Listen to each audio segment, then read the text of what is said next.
প্রিয় শিক্ষার্থী, আজকে আমরা পদার্থ প্রথম পত্রের তৃতীয় অধ্যায় গতিবিদ্যা পড়তে যাচ্ছি এবং চ্যাপ্টারের নাম শুনে আশা করি তোমরা বুঝতে পারছো আমরা এই চ্যাপ্টারে অ্যাকচুয়ালি গতি সম্পর্কে জানবো।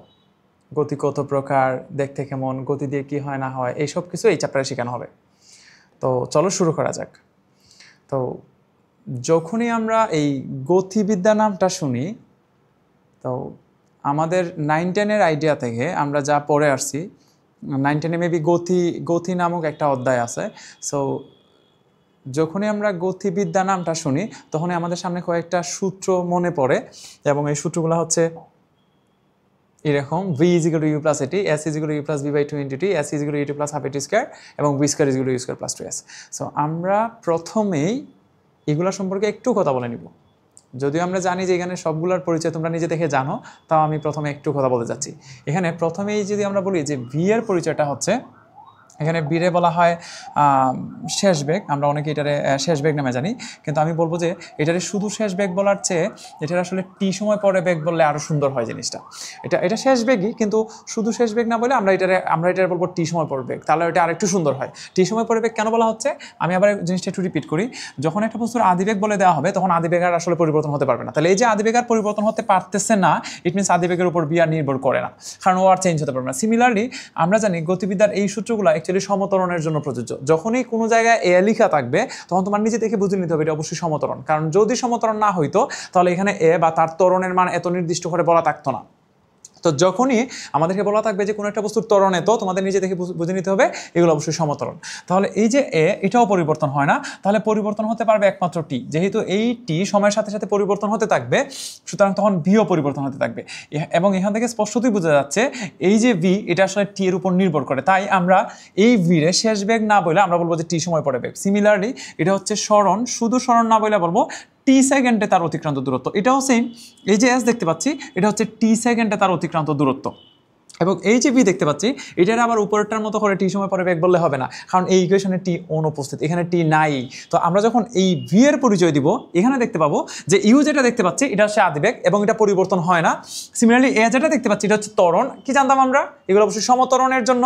যদিও এস = ভিটি নামে একটা ইকুয়েশন আছে যেটা হচ্ছে সমবেগ, তো এখানে তো আর ত্বরণ নাই, কিন্তু এই জায়গায় যেহেতু এ লেখা হয়ে গেছে তাহলে অবশ্যই এটা সমত্বরণ নির্দেশ করে। তাহলে এই ভি এর পরিচয় হবে এস দূরত্ব অতিক্রম করার পর বেগ। এখানে একমাত্র পরিবর্তনশীল রাশি হচ্ছে এস। তাহলে এই যে এস পরিবর্তন হতে পারে, তার জন্য এই এস এর উপর বেগটা নির্ভর করবে বিদায় এটা হচ্ছে এস দূরত্ব অতিক্রম করার পর বেগ। আমি আবার একটু রিপিট করি কথাটা। এখানে যেহেতু বেগটা টি এর উপর নির্ভর করে তাই এটা টি সময় পরে বেগ, বাট একদম শেষের অংশটা এটা এস এর উপর নির্ভর করে বিদায় এটা হচ্ছে এস দূরত্ব অতিক্রম করার পর বেগ। এটা নিয়ে আর তেমন কিছু বলতে চাচ্ছি না, এটা একটু মনে রেখো। এখন আমরা আসলে প্রথমেই এই চ্যাপ্টারের প্রথম যে টপিকটা নিয়ে পড়বো, টপিকটার নাম হচ্ছে ফ্রাস। আমরা প্রথমেই গতিবিদ্যার ফ্রাস, বা যারে আমরা চাইলে প্রক্ষেপকও বলতে পারি, ফ্রাসের বাংলা নাম হচ্ছে প্রক্ষেপক। তো আমরা প্রথমেই গতিবিদ্যার সবচেয়ে গুরুত্বপূর্ণ একটা টপিক ফ্রাস সম্পর্কে জানবো। তো প্রথমে আসে যে ফ্রাস আসলে কাকে বলে। তখন বলা হয় আমরা যদি কোনো একটা বস্তুর আনুভূমিকের সাথে তির্যকভাবে নিক্ষেপ করি তখন এই নিক্ষিপ্ত বস্তুরে ফ্রাস বলা হয়। আমি আবার বলতেছি, যখনই আমরা কোনো একটা বস্তুর আনুভূমিকের সাথে তির্যকভাবে নিক্ষেপ করব তখনই তার ফ্রাস বলা হবে। তির্যকভাবে নিক্ষেপ করার কথার অর্থ হচ্ছে আমি যদি একটা বস্তুরে খাড়া উপরের দিকে নিক্ষেপ করি, এটা আসলে তির্যক করে নিক্ষেপ করা বলে না। তির্যকভাবে নিক্ষেপ করার কথার অর্থ হচ্ছে আমরা একটা কোণে নিক্ষেপ করতে হবে। চলো এই জিনিসটা একটু দেখা যাক। আমরা যদি এমন করি যে ধরে নিতে পারি এখানে একটা স্লাইড আমি তোমাদেরকে দেখাচ্ছি যে আমরা একটা বস্তু নিলাম, কোনো একটা বস্তু যদি একটা নির্দিষ্ট কোণে নিক্ষেপ করে দিই তাহলে দেখা যাবে এটা একটা নির্দিষ্ট দূরে যেয়ে পড়বে। তো এই যে তার আমরা একটা কোণে নিক্ষেপ করতেছি, এখন আমরা যে বস্তুটারই নিক্ষেপ করব এটি হচ্ছে প্রজেক্টাইল, বা এটাই হচ্ছে ফ্রাস। এখানে কি নিক্ষেপ করা হচ্ছে এটা আসলে ইম্পর্টেন্ট না, কিভাবে নিক্ষেপ করা হচ্ছে এটা বেশি গুরুত্বপূর্ণ। আমরা যদি একটা বস্তুর খাড়া উপরের দিকে নিক্ষেপ করি তখন তাকে আসলে ফ্রাস বলে না। আমাদের ফিজিক্সের ভাষায় ফ্রাস যদি হতে হয় তাহলে অবশ্যই এই বস্তুটার একটা কোণে নিক্ষেপ করতে হবে। তাহলে এই যে আমরা তার ইনিশিয়াল ভেলোসিটি বা ইনিশিয়াল স্পিড যেটা আমরা আদিবেগ বলে নামে জানি, এটা যদি হয় 15 মিটার/সেকেন্ড, আমরা যদি একটা বস্তুর 45 ডিগ্রি কোণে, নট অনলি 45 ডিগ্রি কোণে আমরা যে কোনো একটা কোণে নিক্ষেপ করি তখন ওই বস্তুটারই ফ্রাস বলা হবে। এখন আমরা যদি চাই, আমরা যদি পারতাম যে ধরে নিচ্ছি আমরা যদি একটা কি বলা যায়, আমরা যদি একটা গাড়িরে এমনভাবে নিক্ষেপ করতে পারতাম যে আমরা একটা গাড়ি নিলাম, নিয়ে একটা কোণে নিক্ষেপ করে দিলাম, তখন ওই গাড়িটারও ফ্রাস বলা যাবে। তাহলে কি নিক্ষেপ করা হচ্ছে এটা আসলে ইম্পর্টেন্ট না, কিভাবে নিক্ষেপ করা হচ্ছে এটা বেশি গুরুত্বপূর্ণ। এখন আমরা যদি গাড়ির নিক্ষেপ না করে আমরা যদি পারতাম যে ধরে নিচ্ছি কয়েকজন মিলে একজন মানুষই নিক্ষেপ করে দিলাম, তখন ওই মানুষটার ফ্রাস বলা যাবে, কোনো অসুবিধা নেই। যার শর্তটা কি, কোণে নিক্ষেপ করতে হবে। তাহলে আমি আবার বলতেছি, আমরা যদি কয়েকজন মিলে একটা মানুষেরও নিক্ষেপ করে দিতে পারতাম, তখন ওই মানুষে যেহেতু কোণে নিক্ষেপ করা হয়েছে, তখন ওই মানুষের ফ্রাস বলা যাবে। তাহলে ফ্রাসের সংজ্ঞাতে কি নিক্ষেপ করা হচ্ছে এটা আসলে গুরুত্বপূর্ণ না, কিভাবে নিক্ষেপ করা হচ্ছে এটা গুরুত্বপূর্ণ। তাহলে আমি আবার সংজ্ঞাটা বলতেছি, কোনো বস্তুরে আনুভূমিকের সাথে যদি আমরা তির্যকভাবে নিক্ষেপ করি, তখন এই নিক্ষিপ্ত বস্তুটারই ফ্রাস বলে। আশা করি সবাই ফ্রাসে চিনতে পারছো। আমি আবার রিপিট করতেছি কথাটা, এই ক্ষেত্রে কি নিক্ষেপ করা হচ্ছে এটা গুরুত্বপূর্ণ না, কিভাবে নিক্ষেপ করা হচ্ছে এটা গুরুত্বপূর্ণ। এখন আমি তোমাদেরকে শেখাবো যে কি এমন বিশেষত্ব আছে যে আমরা যখন একটা বস্তুর একটা কোণে নিক্ষেপ করি একদম তারই ফ্রাস বলতে হবে।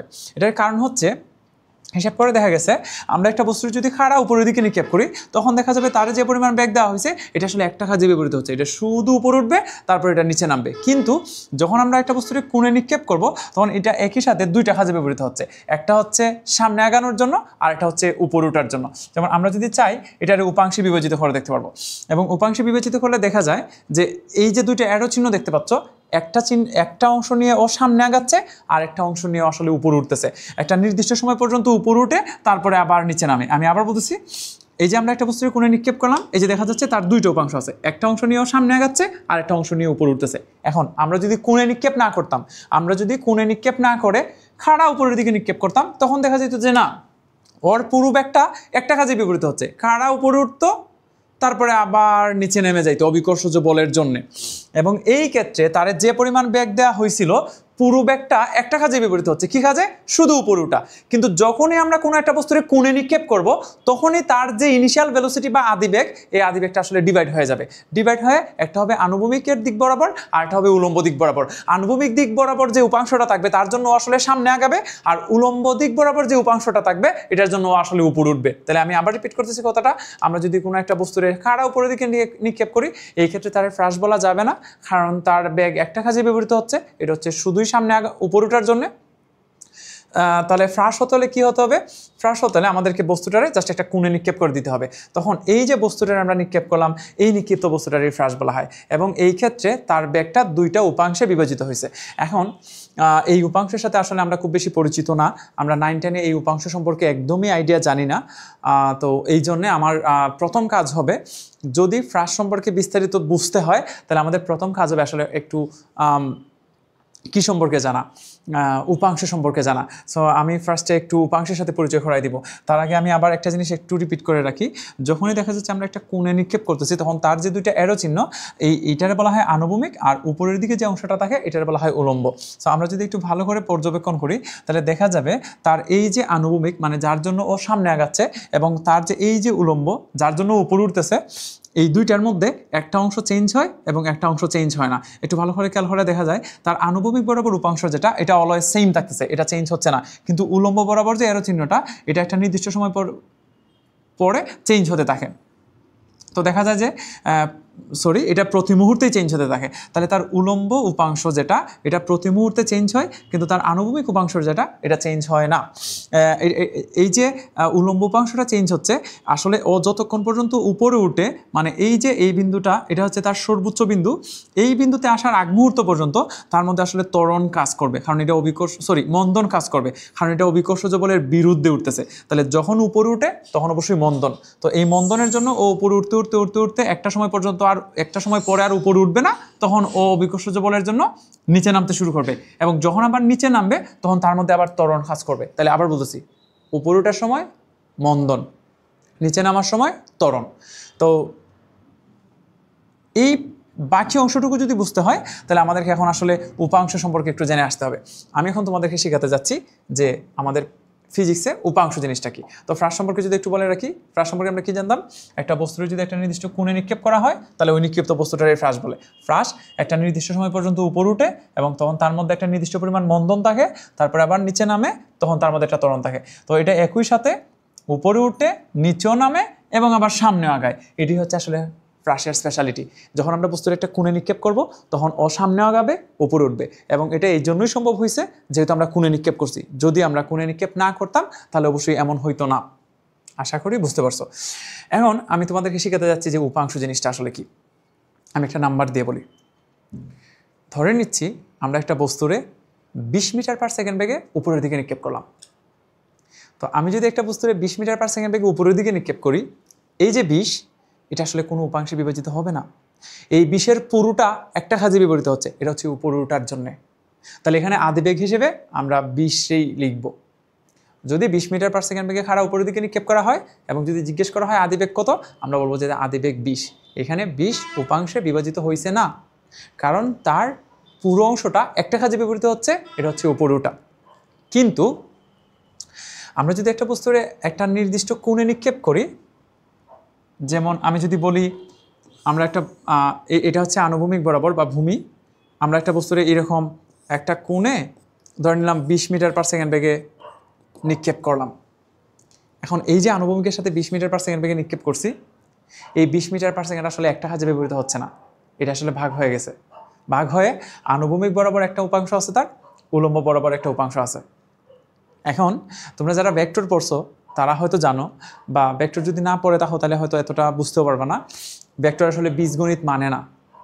তো এই যে 20 দেখতে পাচ্ছ, ওইটা ডিভাইড হয়ে যাবে। এটার একটা আনুভূমিক বরাবর উপাংশ থাকবে, উলম্ব বরাবর একটা উপাংশ থাকবে। মানে একটা অংশ নিয়েও সামনে আগাবে, একটা অংশ নিয়ে উপরে উঠবে। এখন এই যে 20 উপাংশে বিভাজিত হইল, এটার একটা নিয়ম আছে। এই নিয়মটাই হচ্ছে আমরা এখন শিখব যে কীভাবে উপাংশে বিভাজিত হয়। তার আগে আমি আবার এই কথাটা একটু বলে রাখি, সবাই একটু মনোযোগ দিয়ে শোনো। যখনই তারে 20 মিটার পার সেকেন্ড বেগে একটা কোণে নিক্ষেপ করা হয়েছে, তার বেগ আর 20 নেই, এটা ভাগ হয়ে গেছে। ভাগ হয়ে একটা চলে আসছে আনুভূমিক বরাবর, আর একটা চলে গেছে উলম্ব বরাবর। এটা আর 20 নাই। এখন তুমি আদিবেগ হিসেবে আর 20 লিখতে পারবা না। আদিবেগ হিসেবে 20-এর একটা অংশ লিখতে হবে আনুভূমিক বরাবর, আর একটা অংশ লিখতে হবে উলম্ব বরাবর। এখন কোন অংশে কতটুকু যাবে এটা টোটালি নির্ভর করতেছে কতটুকু কোণে নিক্ষেপ করা হয়েছে তার উপর। কোণের উপর অবশ্যই নির্ভর করবে তার আনুভূমিক উপাংশটা কত এবং উলম্ব উপাংশটা কত। আমরা এখন এটাই শিখতে যাচ্ছি। তো আমরা যদি উপাংশ জিনিসটা শিখতে যাই, তাহলে আমাদেরকে প্রথমেই এই যে চিত্রটা দেখতে পাচ্ছ এটা সম্পর্কে একটু ভালো আইডিয়া নিতে হবে। আমি একটু বলে রাখি, এখানে আসলে একটা ভেক্টর নিছি আমরা, এটা হচ্ছে বি ভেক্টর, তোমরা দেখতেই পাচ্ছ। এবং তার মান হচ্ছে, তো এখান থেকে শুরু করে এই পুরোটাই হচ্ছে এই বি ভেক্টরের মান। আর যেহেতু এটা ভেক্টর, তার একটা দিক আছে, তার দিক তো এরো চিহ্ন বরাবর তোমরা দেখতেই পাচ্ছ। তাহলে এটা বি ভেক্টর, তার মান হচ্ছে বি, এবং দিক হচ্ছে আমরা যে এরো চিহ্নটা দেখতে পাচ্ছি ওই বরাবর। তাহলে তার একটা মান আছে, তার একটা দিক আছে। এখন আমরা যদি তার উপর থেকে একটা লাইট ধরি, যেমনটা তোমরা দেখতে পাচ্ছ, তাহলে আমরা যদি এখানে একটা লাইট ধরি, তাহলে দেখা যাবে যে তার একটা ছায়া পড়বে। আমি যদি এখানে একটু ব্লু কালার দিয়ে বুঝাই, সরি, এই যে কালারটা দেখতে পাচ্ছ, এখানে তার একটা ছায়া পড়লো। উপরে লাইট ধরাতে তার একটা ছায়া পড়বে। খাড় ছায়া কোন দিকে পড়ছে একটু ভালো করে বুঝো। এই জায়গাটা হচ্ছে আসলে বি ভেক্টরের ছায়া, কোন দিকে? আনুভূমিক বরাবর। এখন যদি আমরা এই জায়গাটার দৈর্ঘ্য বের করতে পারি, তারই বলা হবে বি ভেক্টরের অভিক্ষেপ। অভিক্ষেপ আর উপাংশ প্রায় সেম জিনিস, জাস্ট একটা দিক আছে আর একটা দিক নেই। আমরা এখন এসব নিয়ে কথা বলতে চাচ্ছি না, আমাদের এখন শুধু মান দরকার। এই ক্ষেত্রে যদি মান বলি, তুমি ধরে নাও উপাংশ আর অভিক্ষেপ সেম জিনিস, উপাংশের মানটাই আসলে অভিক্ষেপ। তো এখন যদি আমরা এই এরিয়াটার মান বের করতে পারি তাহলেই হয়েছে। এখন যদি আমরা এই এরিয়াটার মান বের করতে যাই, তো এই যে এরিয়াটা ছায়া পড়লো, আবার বলি খাড় ছায়া পড়ছে, বি ভেক্টরের ছায়া খাড় বরাবর, আনুভূমিক বরাবর, তাহলে এটার কি বলা হবে? আনুভূমিক উপাংশ। খাড় আনুভূমিক উপাংশ বি ভেক্টরের। এখন আমরা ধরে নিচ্ছি এই কোণটা হচ্ছে থিটা, তাহলে থিটাটা খাড় সাথে, আনুভূমিকের সাথে, খাড় বি ভেক্টরের। আমরা চাইলে এইদিকেও কোণ নিতে পারতাম, কিন্তু এটা নিচ্ছি না। সবাই চিত্রটা ভালো করে দেখো, খাড় খাড় কোণটা খাড় সাথে খাড়, কোণটা হচ্ছে আনুভূমিকের সাথে আমাদের এই বি ভেক্টরের। এখন যদি আমরা প্রথমত এখানে একটা ত্রিভুজ কল্পনা করি, তাহলে এই পুরো ভেক্টর, এই অতিভুজ যেটা, এটা হচ্ছে বি, এবং তার ভূমি যেটা, এটার মান কত জানি না, ধরে নিচ্ছি এক্স। এই ভূমিটা জানি না কত, ধরে নিচ্ছি এক্স, আপাতত বি cos θ বললাম এক্স। আর এটাও জানি না, এটাও বাদ দিলাম, এটা আমার জানার দরকার নাই। আমার এখন এই যে ছায়া পড়লো, এই জায়গাটা জানা দরকার। এখন যদি আমি এই জায়গাটা বের করতে যাই, তাহলে এই যে বি ভেক্টর, এটা যদি এক্স হয়, তাহলে এই ত্রিভুজের অতিভুজ জানি আর ভূমি জানি না, ধরলাম এক্স। তাহলে দেখো তো এই ত্রিভুজের cos θ সমান আমরা কি লিখতে পারবো? আমরা জানি cos θ মানে হচ্ছে ভূমি বাই অতিভুজ, তাহলে ভূমি হচ্ছে এক্স আর অতিভুজ হচ্ছে বি, এই বি ভেক্টরটার মান হচ্ছে বি। তাহলে এক্স ইকুয়াল কি লেখা যাচ্ছে? এক্স ইকুয়াল হচ্ছে বি cos θ। তাহলে এখান থেকে আমরা সিদ্ধান্ত নিতে পারবো যে তার আনুভূমিক উপাংশ যেটা এক্স, এই তার পরিবর্তে আমরা লিখে দিতে পারবো B cos theta. I hope এতটুকু সবাই বুঝতে পারতেছো। তাহলে আমাদের যে অংশটা নিয়ে কাজ করতেছিলাম, এই ভেক্টরটা যদি হয় বি, ও যদি আনুভূমিকের সাথে থিটা ডিগ্রি কোণ উৎপন্ন করে, তাহলে তার আনুভূমিক উপাংশ যেটা এটা হচ্ছে বি কস থিটা। তাহলে আবার বলতেছি আনুভূমিক উপাংশ মানে হচ্ছে বি কস থিটা। তাহলে আমরা যেটা খুঁজতেছিলাম যে আনুভূমিক উপাংশ, এটার মান পেয়ে গেছি বি কস থিটা। আমি যদি পুরো অংশটা অন্যভাবে বোঝাতে যাই, যে ধরে নিচ্ছে আমাদের কাছে একটা ভেক্টর আছে, এটা হচ্ছে পি ভেক্টর, এবং এই পি ভেক্টরটা যদি আনুভূমিকের সাথে থিটা ডিগ্রি কোণে ক্রিয়ারত থাকে, তাহলে আমরা যদি উপর থেকে একটা লাইট ধরি, তাহলে এই যে একটা লাইট ধরলাম, এই লাইটের এখানে এসে একটা ছায়া পড়বে। এই যে ছায়াটা পড়লো, এটাই হচ্ছে আনুভূমিক বরাবর পি ভেক্টরের উপাংশ, এবং এটা ঠিক আগের মতো আমরা যদি ধরে নিই এটা হচ্ছে এক্স, তাহলে এই ত্রিভুজের জন্য অতিভুজটা হচ্ছে পি, এই কোণটা হচ্ছে থিটা, আর এই জায়গাটা যদি এক্স হয় তাহলে কস থিটা সমান কি লিখতে পারবো, ভূমি ডিভাইডেড বাই অতিভুজ। তাহলে এক্স ইকুয়াল টু কি দাঁড়াইলো, এক্স ইকুয়াল টু হচ্ছে পি কস থিটা। তাহলে আমরা এখন আর এত ঝামেলা বাঁধাবো না, স্পষ্টতই বোঝা যাচ্ছে কোনো একটা ভেক্টর যদি দেওয়া থাকে এবং ওটা যদি আনুভূমিকের সাথে একটা নির্দিষ্ট কোণে থাকে, তাহলে যদি আমাদেরকে আনুভূমিক উপাংশ বের করতে বলা হয়, একদম সহজে বলে দিতে পারবো আনুভূমিক উপাংশ মানে হচ্ছে ওই ভেক্টরটা ইনটু কস থিটা। যেমন আমি যদি আবার বলি, আবার যদি সেম জিনিসটা রিপিট করি, যে ধরে নিচ্ছে আমাদের কাছে একটা কি বলা যেতে পারে, কিউ নামক একটা ভেক্টর আছে।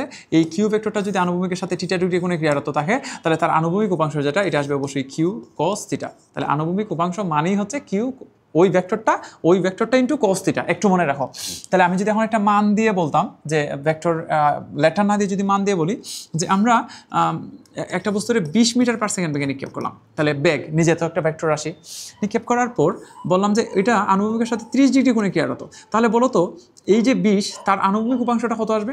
তাহলে তার আনুভূমিক উপাংশটা আসবে এই যে জায়গাটা, এই আনুভূমিক উপাংশটা পাবো 20 ইন্টু কস থিটা, থিটা মানে হচ্ছে 30 ডিগ্রি। তাহলে এখন আর যেন তোমাদেরকে বলতে না হয়, আমাদেরকে একটা ভেক্টর দিয়ে যদি আনুভূমিক উপাংশ বা আনুভূমিক উপাংশটা বের করতে বলা হয়, তাহলে আনুভূমিক উপাংশটা মানে হবে ওই ভেক্টরটা ইন্টু কস থিটা, ওই ভেক্টরটা ইন্টু কস থিটা। এই চিত্রটা দেখলে বোঝা যায়, যেমন আমাদের ভেক্টরটা যদি হয় পি, বা এটা নিয়ে যদি কথা বলি, আমাদের ভেক্টরটা যদি হয় বি, এবং এই বি ভেক্টরটা যদি আনুভূমিকের সাথে থিটা ডিগ্রি কোণে ক্রিয়ারত হয়, তাহলে অবশ্যই আনুভূমিক উপাংশটা আসবে ওই ভেক্টরটা মানে বি, এই যে বি ইন্টু হচ্ছে কস থিটা।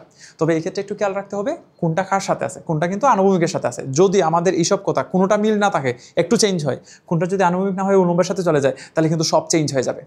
আচ্ছা, আমরা তাহলে তার উলম্ব উপাংশটা কত এটা একটু বের করে দেখাতে যাচ্ছি।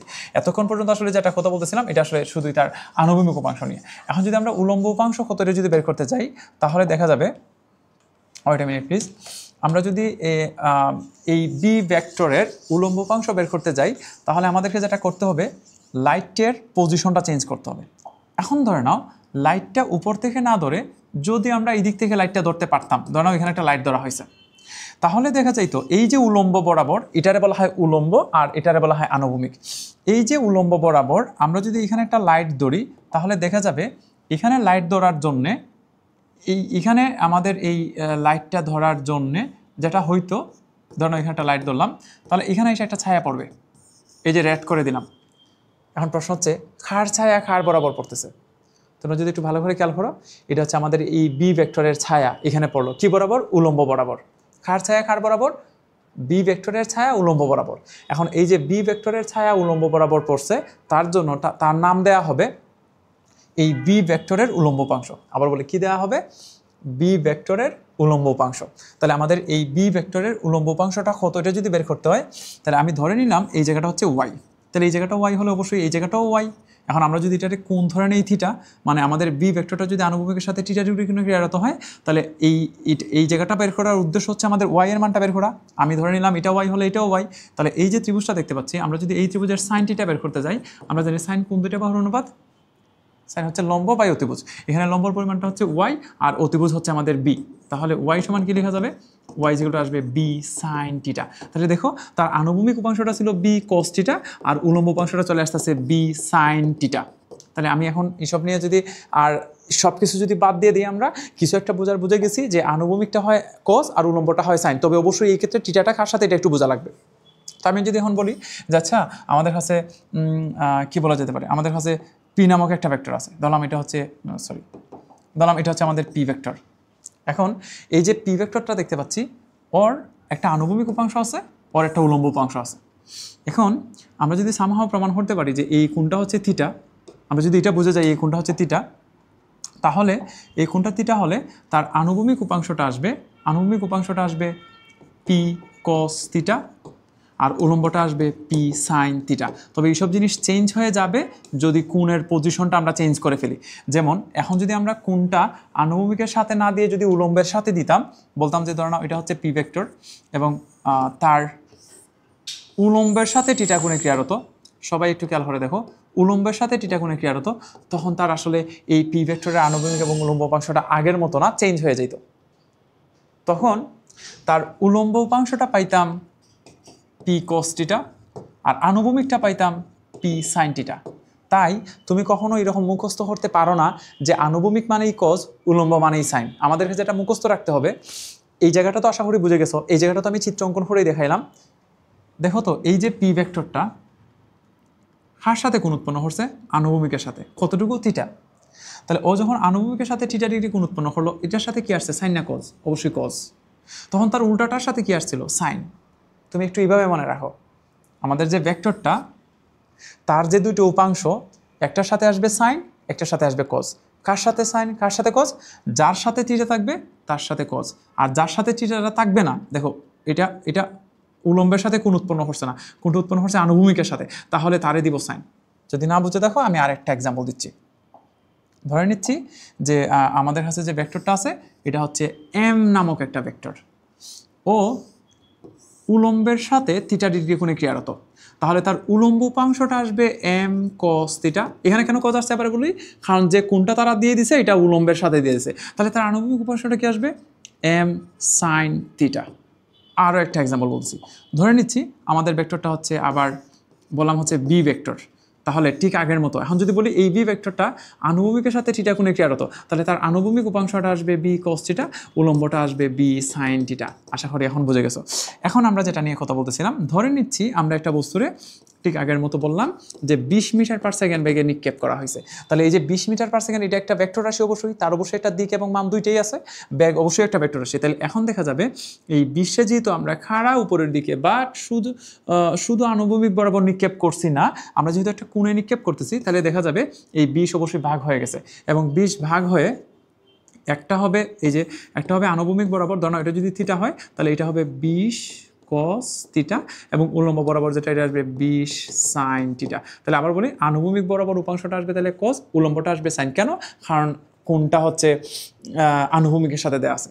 এখন আমরা এই চ্যাপ্টারে যে কোণে নিক্ষেপ করার সময় যে প্রবলেমটা ফেস করতেছিলাম, যে তোমাদেরকে বারবার বলা হয়েছে আমরা যখনই কোনো একটা বস্তুরে কোণে নিক্ষেপ করব তখন তার বেগটা ভাগ হয়ে যাবে, এবং এই যে ভাগ হয়ে যাবে, ভাগ হয়ে যাওয়ার নিয়মটা হচ্ছে ওই ভেক্টরটা ইন্টু সাইন থিটা, ওই ভেক্টরটা ইন্টু কস থিটা। যেমন আমরা যে স্লাইডটা দেখতেছিলাম এটা নিয়ে একটু কথা বলি, যে সরি আমরা যদি একটু এখানে যাই, যে বললাম যে এই যে 50 ডিগ্রি কোণে এবং তার ইনিশিয়াল ভেলোসিটি ধরে নিচ্ছি আমরা 18 মিটার পার সেকেন্ড।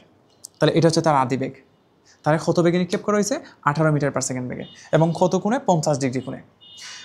50 ডিগ্রি কোণটা কার সাথে আছে? এটা আনুভূমিকের সাথে আছে। এই যে আনুভূমিকের সাথে, এই যে দেখো কোণটা চেঞ্জ করা যায়। আমি ধরো 40 ডিগ্রি বা 50 ডিগ্রি কোণে নিক্ষেপ করলাম। এখন এই যে 50 ডিগ্রি কোণটা এটা কার সাথে? এটা অবশ্যই আনুভূমিকের সাথে। এখন যখনই তারে আমরা নিক্ষেপ করে দিব তখনই দেখা যাবে যে ও ভাগ হয়ে যাচ্ছে।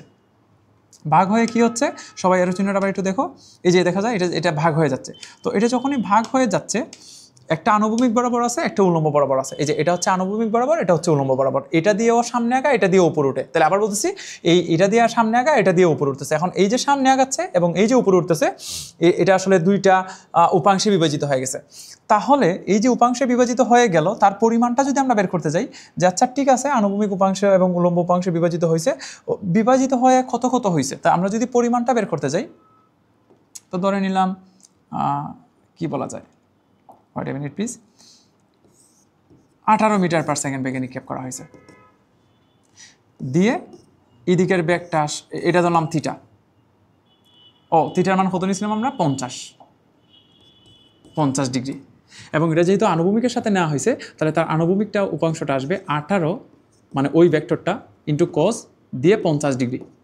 এটা যদি আমরা ক্যালকুলেটর চাপি তাহলে কত আসবে? ওয়েট এ মিনিট প্লিজ, এটার আনসার আসবে 18 ইন্টু cos 50, মানে আনসার আসলো 11.57। তার মানে এই 18-র মধ্যে 11.57 মিটার পার সেকেন্ড এই ব্যাগটা নিয়ে ও সামনে আগাচ্ছে। আর এখন যদি তার উলম্ব উপাংশটা বের করতে যাই তাহলে 18 ইন্টু সাইন 50 ডিগ্রি, তাহলে আমরা পাবো 18 ইন্টু সাইন 50 ডিগ্রি। এটা যদি ক্যালকুলেটার চাপি তাহলে আনসার আসবে 13.78। তাহলে এই 18 ভাগ হয়ে একটা দিয়ে এই অংশটা দিয়েও সামনে আগাচ্ছে, যেটা বলা হবে তার আনুভূমিক উপাংশ, এবং 13.78 এটা দিয়ে ও উপরের দিকে উঠতেছে, এটা বলা হবে তার উলম্ব উপাংশ। তাহলে আশা করি এই অংশটা বুঝে গেছো। আমরা এইভাবে তার আনুভূমিক এবং উলম্ব উপাংশটা ডিভাইড করে দিতে পারবো। এখন আমরা আমাদের স্ট্যান্ডার্ড ইকুয়েশন হিসাব অনুযায়ী যদি ধরে নেই যে কোনটা হচ্ছে থিটা, তারে আমরা একদম প্রথমে ভি নট বেগে নিক্ষেপ করে দিলাম এবং আনুভূমিকের সাথে থিটা কোণে নিক্ষেপ করলাম। তাহলে যখনই তারে ভি নট বেগে নিক্ষেপ করা হয়েছে, মানে আমরা যেটারে আদিবেগ বলবো, আমরা যদি বলি যে এই অংশটার আদিবেগ হচ্ছে ভি নট, যখনই তারে কোণে নিক্ষেপ করা হবে এই আদিবেগটা আসলে ভি নট থাকবে না, এই আদিবেগটা আসলে ডিভাইড হয়ে যাবে। ডিভাইড হয়ে একটা অংশের জন্য সামনে আগাবে আর একটা অংশের জন্য উপরে উঠবে। যে অংশটার জন্য সামনে আগাবে, একটু চিত্রটা খেয়াল হলেই বুঝতে পারবা, আমরা দেখতে পাচ্ছি যে আনুভূমিকের সাথে যেহেতু কোণটা দেওয়া আছে, তাহলে তার আনুভূমিক উপাংশটা আসবে V naught into cos theta, আর উলম্ব উপাংশটা আসবে V naught into sine theta. তাহলে আবার বলতেছি, আনুভূমিক উপাংশটা আসবে V naught into cos theta, উলম্ব উপাংশটা আসবে এই যে এটা হচ্ছে v naught into cos theta, আর উপরের উপাংশটা আসবে V naught into sine theta. তাহলে যেহেতু কোণে নিক্ষেপ করা হয়েছে, তাহলে এটা ডিভাইড হয়ে যাবে, এবং ডিভাইড হয়ে কি হবে, একটা হবে ভি নট কস থিটা, একটা হবে ভি নট সাইন থিটা। তাহলে এই দুইটার না খুব সুন্দর একটা নাম আছে। আসলে এটাও আদিবেগ, এটাও আদিবেগ। পার্থক্যটা হচ্ছে একটা হচ্ছে সামনে আগানোর জন্য আদিবেগ, একটার বলা হচ্ছে উপর ওঠার জন্য আদিবেগ। এটারে আমাদের ফিজিক্সের ভাষায় বলা হয় আদিবেগের আনুভূমিক উপাংশ, আর এটার বলা হবে আদিবেগের উলম্ব উপাংশ। আচ্ছা, আমরা এই জিনিসটা যদি আমরা আমাদের স্লাইড থেকে দেখি, ওয়েট এ মিনিট প্লিজ। এখানে লেখা আছে কোনো বস্তুকে যদি ভি নট বেগে, এই যে এটা তার আদিবেগ, ভি নট বেগে আনুভূমিকের সাথে থিটা কোণে নিক্ষেপ করা হয়, তাহলে আনুভূমিক মানে এক্স অক্ষ বরাবর আদিবেগ হচ্ছে ভি নট কস থিটা, এবং উলম্ব মানে ওয়াই অক্ষ বরাবর আদিবেগ হচ্ছে ভি নট সাইন থিটা। আমরা এতক্ষণ যেটা পড়তেছিলাম, আমরা আসলেই তারে ভি নট বেগে নিক্ষেপ করছি, এবং আনুভূমিকের সাথে থিটা কোণে, একটু খেয়াল করো এখানে কোনটা কার সাথে এটা বোঝা কিন্তু খুব জরুরি। তাহলে আসলেই কত বেগে নিক্ষেপ করা হয়েছে, ভি নট বেগে। তাহলে যদিও তারে ভি নট বেগে নিক্ষেপ করা হয়েছে, যেহেতু কোণে নিক্ষেপ করা হয়েছে, তাহলে তার বেগটা তো ভি নট নাই, এটা তো ডিভাইড হয়ে যাবে। ডিভাইড হয়ে কি হবে, একটা হবে ভি নট কস থিটা, একটা হবে ভি নট সাইন থিটা। কোনটা কোন দিক বরাবর, যেহেতু আনুভূমিকের সাথে কোনটা দেয়া আছে, তাহলে আনুভূমিক বরাবর তার আদিবেগ হবে ভি নট কস থিটা, উলম্ব বরাবর তার আদিবেগ হবে ভি নট সাইন থিটা। এখন থেকে আদিবেগ যখনই দরকার পড়বে, আদিবেগ হলে হয় ভি নট ইউজ করা যাবে, নয় V naught cos theta use করা যাবে, নয় V naught sine theta use করা যাবে। এখন যদি তোমাদের প্রশ্ন করা হয় যে কখন কোনটা ইউজ করব, কখন কোনটা ইউজ করবো, এটা টোটালি নির্ভর করবে আমরা আসলে কি চাচ্ছি। যদি সামনে আগানো নিয়ে কাজ করি, তাহলে সামনে আগানোর জন্য তার আদিবেগ হবে ভি নট কস থিটা। যদি উপরোটা নিয়ে কাজ করি, তাহলে উপরোটার জন্য আদিবেগ আসবে ভি নট সাইন থিটা। আর তার প্রকৃত আদিবেগ মানে তারে আসলেই কত বেগে নিক্ষেপ করা হয়েছে, এটা হচ্ছে ভি নট।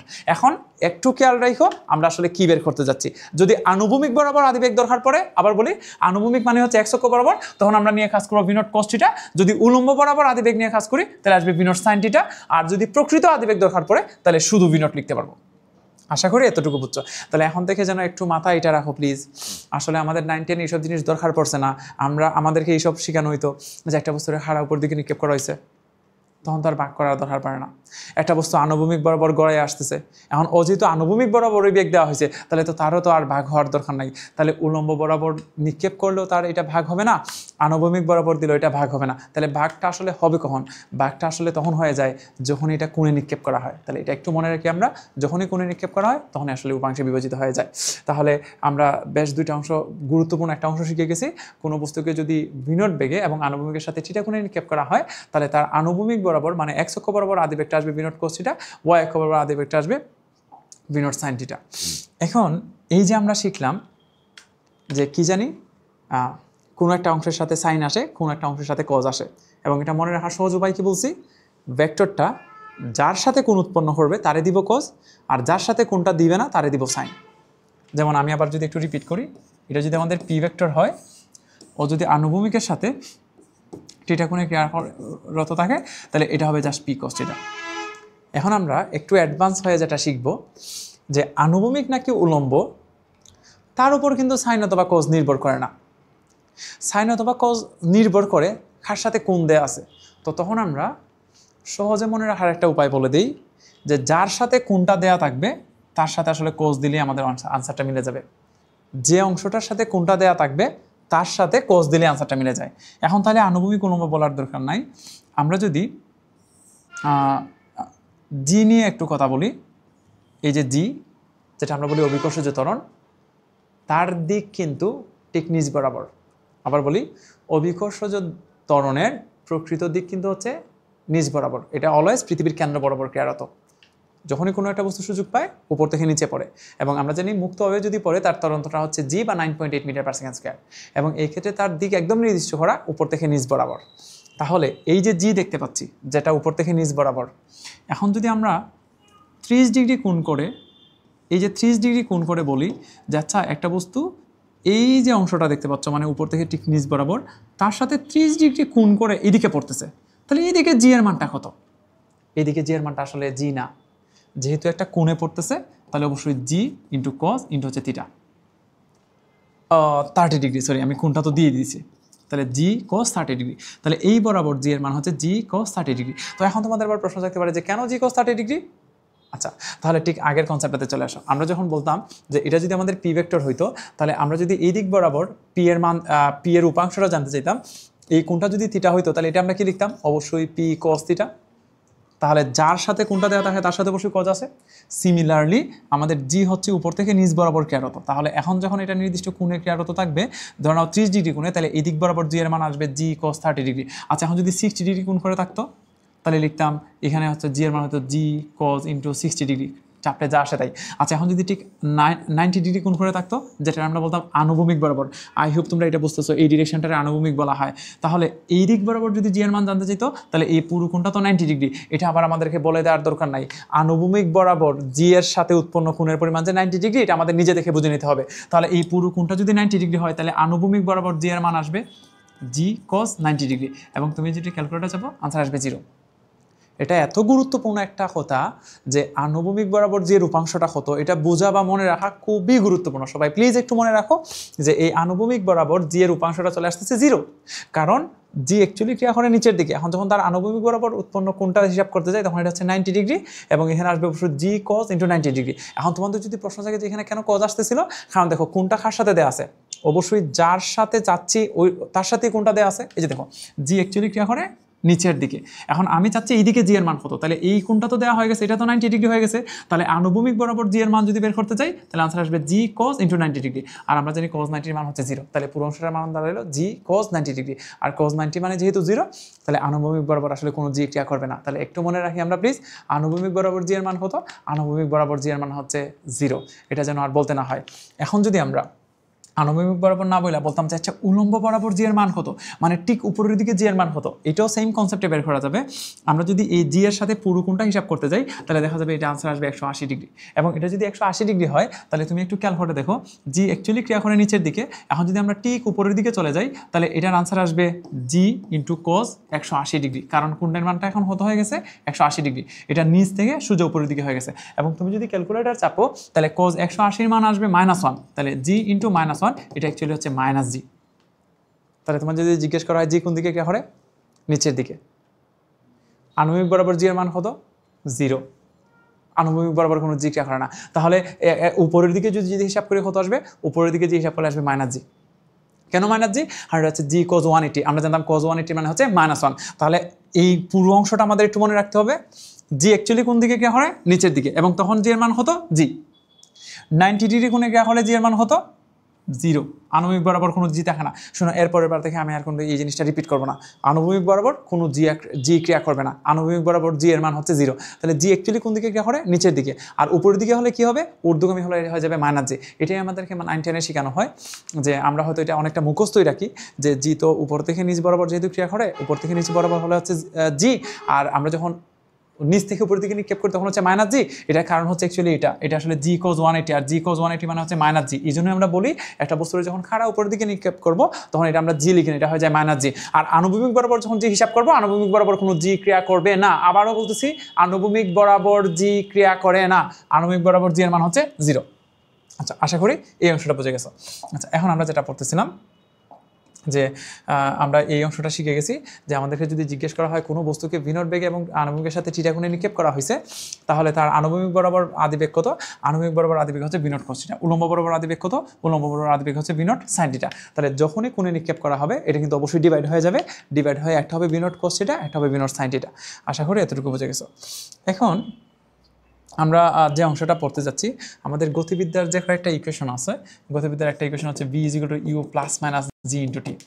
আই হোপ সবাই তোমরা তারে চিনো। এদিকে আমরা ভি নটের দুইটা উপাংশ জানি, একটা হচ্ছে ভি নট cos θ আর আরেকটা হচ্ছে ভি নট sin θ। কখন কোনটা ইউজ করব? দেখো cos θ হচ্ছে আনুভূমিক বরাবর আদিবেগ আর ভি নট sin θ হচ্ছে উলম্ব বরাবর আদিবেগ। এই দুইটাই আদিবেগ, একটা হচ্ছে আনুভূমিক বরাবর আদিবেগ, একটা হচ্ছে উলম্ব বরাবর আদিবেগ। এখন আমরা যেটা শিখতে যাচ্ছি যে একটু আমরা ওই স্লাইডটা বের করি। আমরা যখন একটা বস্তুর একটা নির্দিষ্ট কোণে নিক্ষেপ করি, যে ধরে নিচ্ছি এই যে আমরা তারে ভি নট বেগে এবং থিটা কোণে তারা নিক্ষেপ করে দিলাম। তো ভি নট বেগে এবং থিটা কোণে যখনই নিক্ষেপ করব তখনই ওর দুইটা উপাংশ থাকবে, একটা হচ্ছে আনুভূমিক, একটা হচ্ছে উলম্ব। এবং তুমি যদি অ্যারো চিহ্নগুলো ভালো করে খেয়াল করো, দেখবা যে এই দুইটা অ্যারো চিহ্নের মধ্যে কেমন জানি একটা অ্যারো চিহ্ন চেঞ্জ হতে থাকে, একটা অ্যারো চিহ্ন চেঞ্জ হয় আর একটা অ্যারো চিহ্ন জানি চেঞ্জ হয় না। কোনটা চেঞ্জ হয় কোনটা চেঞ্জ হয় না ভালো করে খেয়াল করে দেখো। তার আনুভূমিক বরাবর যেটা, এটা অলওয়েজ সেম থাকতেছে, আনুভূমিক বরাবর চেঞ্জ হচ্ছে না। কিন্তু উলম্ব বরাবরটা যখন উপরে উঠে তখন এটা আসলে হ্রাস পায়। এই যে দেখো, এটা এখন যা আছে দেখবে যে এটা আস্তে আস্তে ছোটো হতে হতে একটা সময় একদম নাই হয়ে যাবে। যখন উপরে থাকবে একদম, তখন দেখো তার উলম্ব উপাংশটা নাই, আসলে উপরের দিকের যে উপাংশ এটা নাই হয়ে গেছে। আবার যখন এখন নিচে নামতে শুরু করতেছে তখন আবার এটা নিচের দিকে বাড়তে থাকে। তো আমরা এই জিনিসটা একটু এক্সপ্লেন করতে যাচ্ছি যে কোনটা চেঞ্জ হয় কোনটা চেঞ্জ হয় না, কেন চেঞ্জ হয় কেন চেঞ্জ হয় না, এটা একটু বুঝতে যাচ্ছি। তো এটা যদি বুঝতে হয় তাহলে আমরা যেটা করব আর কি, যে ধরে নিচ্ছি, ওয়েট এ মিনিট প্লিজ।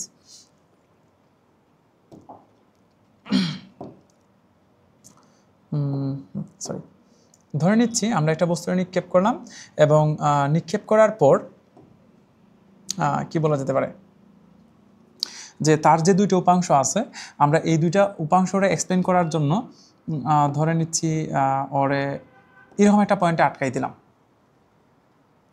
বলা যেতে পারে ও এখন যে পয়েন্টে আছে, আমি বললাম যে হচ্ছে এটার নাম হচ্ছে পি পয়েন্ট, তাহলে এটা হচ্ছে পি পয়েন্ট। এখন এটাও ধরে নিচ্ছি যে এই যে ও এখন পি পয়েন্টে আছে, যখন নিক্ষেপ করা হয়েছে, মানে যে পয়েন্ট থেকে নিক্ষেপ করা হয়েছে, ধরে নিতে পারি ও নামক একটা পয়েন্ট থেকে নিক্ষেপ করা হয়েছে, এই ও পয়েন্ট থেকে পি পয়েন্টে আসতে ধরে নিচ্ছি তার টি পরিমাণ সময় লাগছে। কতটুকু সময় লাগছে? টি পরিমাণ সময় লাগছে। তাহলে যখন নিক্ষেপ করা হয় তখন থেকে ও টি সময় পর পি বিন্দুতে আছে। এখন যখন ও পি বিন্দুতে আছে, আমরা দেখতে পাচ্ছি পি বিন্দুতে তার বেগ হচ্ছে দুইটা, একটা হচ্ছে আনুভূমিক বরাবর যেটার নাম দিব আমরা বি অফ এক্স, আর একটা হচ্ছে উলম্ব বরাবর যেটার নাম দিলাম আমরা বি অফ ওয়াই। তাহলে আনুভূমিক বরাবর যে বেগটা টি সময় পর এটার নাম হচ্ছে বি অফ এক্স, আর উলম্ব বরাবর যে বেগটা এটা হচ্ছে বি অফ ওয়াই। শোনো, দুইটাই হচ্ছে টি সময় পরে বেগ, কিন্তু যেহেতু এটারে কোণে নিক্ষেপ করা হয়েছে তাহলে তার বেগ একটা না, তার বেগ দুইটা। একটা অংশ নিয়েও সামনে আগায় যেটা হচ্ছে আনুভূমিক বেগ, আর একটা নিয়ে উপরে উঠে যেটা হচ্ছে উলম্ব বেগ। তাহলে আবার বলতেছি, তার একই সাথে দুইটা বেগ আছে, একটা হচ্ছে আনুভূমিক বেগ, একটা হচ্ছে উলম্ব বেগ।